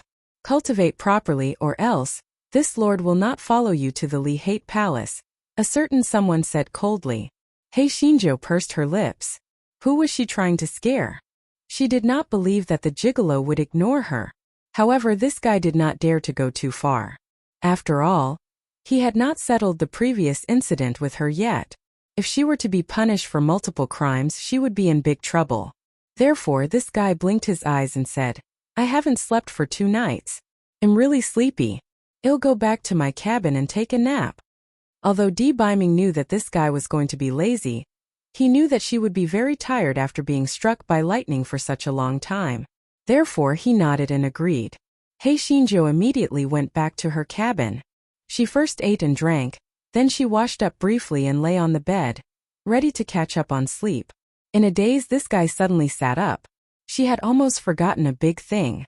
When she chopped the cloud, she had planned to use it to make a somersault cloud. She wondered if this thing could bring her to fly. Therefore, this guy could not wait to let out little Wu Yun and said to it, "Come, you land on the ground. After I go up, bring me to fly." Little Wu Yun landed on the ground obediently. Hei Xinzhou sat on it and commanded little Wu Yun to fly up. Little Wu Yun actually flew up in a wobbly manner. Hei Xinzhou sat on the soft little Wu Yun. She felt that it was 10,000 times more awesome than a chopping board. Even immortals could fly on the clouds. Wasn't she an immortal now? This guy was so excited that he didn't know how to show off. Therefore, he pushed open the cabin door and shouted loudly, "Prince Charming, Brother Wuji, little lunatic, come and see. Di Baiming, Shui Wuji, and Feng. How could this work? How could Wu Yun be used as a flying sword?" Hei Xinzhou was extremely smug when she saw the dumbstruck expressions of the 3 of them. "Prince Charming, didn't you say that little Wu Yun is useless? Now you know that you're wrong, right? Not only can my little Wu Yun resist heavenly lightning, but it can also take me flying. Little madman, open the cabin door. I want to ride little Wu Yun for a ride." And Feng glanced at Di Baiming. Seeing that he had no intention of objecting, he opened the cabin door. Hei Xinzhou flew out on the little Wu Yun. He directed the little Wu Yun to fly around and even flew around the flying spirit tool that Prime Minister Sima and the others were on. Prime Minister Sima and the others thought that they were dreaming. Their Majesty actually flew on the clouds? Their Majesty actually sat on the Wu Yun? Their Majesty actually took the Wu Yun as a flying spirit tool. Oh my god, since ancient times, there had never been anyone who could take Wu Yun as a flying spirit tool. Their majesty was truly a peerless genius. Immediately, everyone's worship of Empress Jiao reached a whole new height, an unsurpassable height. If anyone spoke ill of their majesty, they would fucking bite him to death. Hei Xinzhou closed her eyes and was feeling the wind as fast as lightning. She completely did not notice that the purple color on Wu Yun was getting dimmer and dimmer. Then she was miserable. Wu Yun could no longer bear the weight of Hei Xinzhou. She saw Hei Xinzhou leak down from Wu Yun. This guy thought that Wu Yun deliberately dropped down to make her more excited, so he did not open his eyes at all.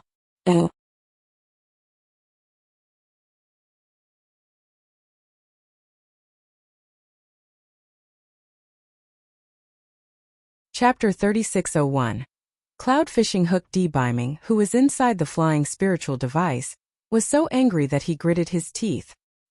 He had no choice but to fly over on his sword and pull Hei Xinzhou into his arms before she fell on her butt. Hei Xinzhou opened her eyes and said unhappily, "Prince Charming, am flying perfectly fine. Why are you pulling me?"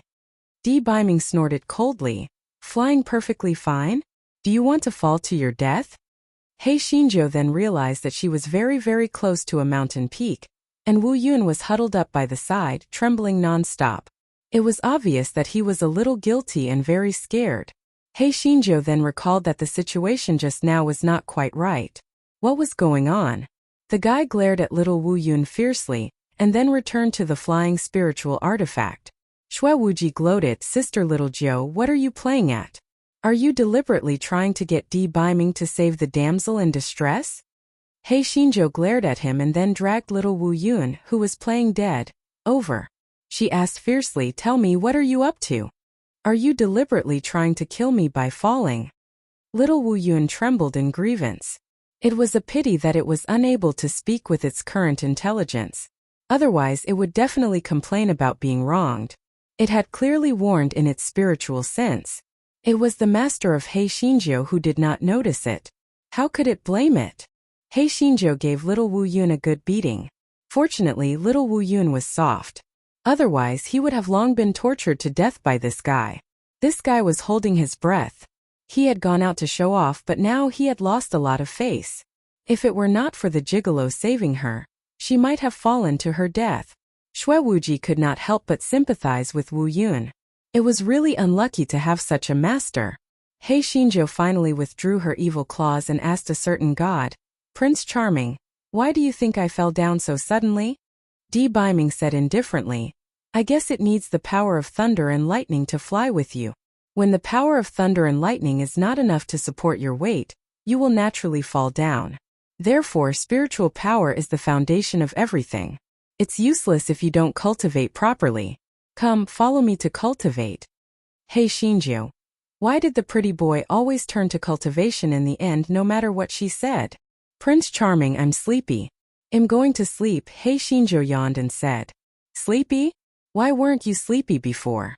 Who was showing off outside? Cut the crap and come in with me." Hei Xinzhou curled her lips and followed a certain someone into the cabin to cultivate. After entering the cabin, Hei Xinzhou pretended to cultivate for a while, and her thoughts ran to the little Wu Yun.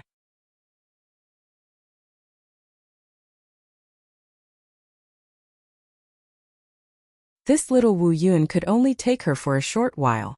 However, if she had many little Wu Yun, or if she could just take in the big Wu Yun, wouldn't she be able to do whatever she wanted?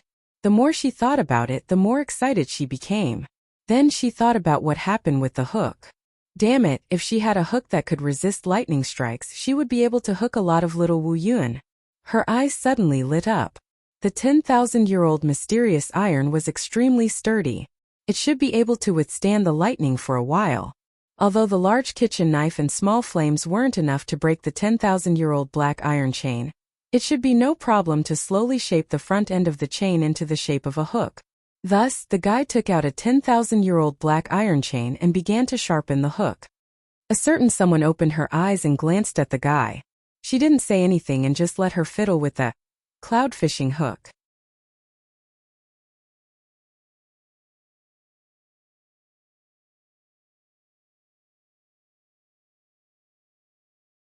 Chapter 3602. The 8 monarchs. The next morning, their flying spirit tools flew into the territory under the jurisdiction of the Li Hen Palace. Prime Minister Sima and the others could not help but feel a little nervous. They knew very well that the Li Hen Palace would not hold some spirit stone convention for no reason. It was very likely that it was aimed at their East Phoenix kingdom. As for why they thought this way, it was because their empress had a calamity-beckoning constitution. Every time she occupied a new territory, she would attract all sorts of envy and jealousy, so they were used to it. They didn't know that their female emperor of Zephyr Nation was currently focused on using a small flame and a large kitchen knife to grind the cloud fishing hook. The 10,000-year-old dark steel was very sturdy, so this fellow could only make a little progress every day. It would probably take some time before it could be completed. After another 2 days, everyone arrived at the Withered Leaf Wasteland where the Spirit Stone Convention was held in the Li Hate Palace. Hei Xinzhou reluctantly put away the unfinished cloud fishing hook and dismounted the flying spirit tool dispiritedly. Right now, all she could think about was to finish the cloud fishing hook as soon as possible. Then, the next time Wu Yun came, she would be able to fish for little Wu Yun. Therefore, this fellow was really not in a good mood. He looked around with a straight face. The reason why the Withered Leaf Wasteland got its name was because there was a kind of withered leaf grass growing on this wasteland. No matter what time it was, the leaves would always look withered and yellow. If people who did not know about it thought that it was withered grass, in reality, it was living well. There were a total of 9 first-class countries in the southern continent of Towering Sky Continent. They were the East Phoenix Country, Song Heaven Country, Chongtian Country, Xian Heaven Country, Yu Heaven Country, Hao Heaven Country, Zhu Heaven Country, Yen Heaven Country, and Yang Heaven Country. At this moment they had all arrived. Each of them had chosen a suitable location to set up their tents. Hei Xinzhou narrowed her eyes. With so many countries, it would be quite difficult to make them all submit to her. They could only take it step by step. At the very least, they could not let the Li Hate Palace rope them over to deal with their East Phoenix country. Otherwise, things would be bad. Therefore, this fellow decided to strike first and gain the upper hand. At the very least, he had to create momentum first. Thinking of this, Hei Xinzhou summoned little Wu Yun. Then, the spies sent by the various countries' rulers to gather information were all stunned. Oh God! Was that Wu Yun floating above the head of the Eastern Phoenix country's female emperor of Zephyr?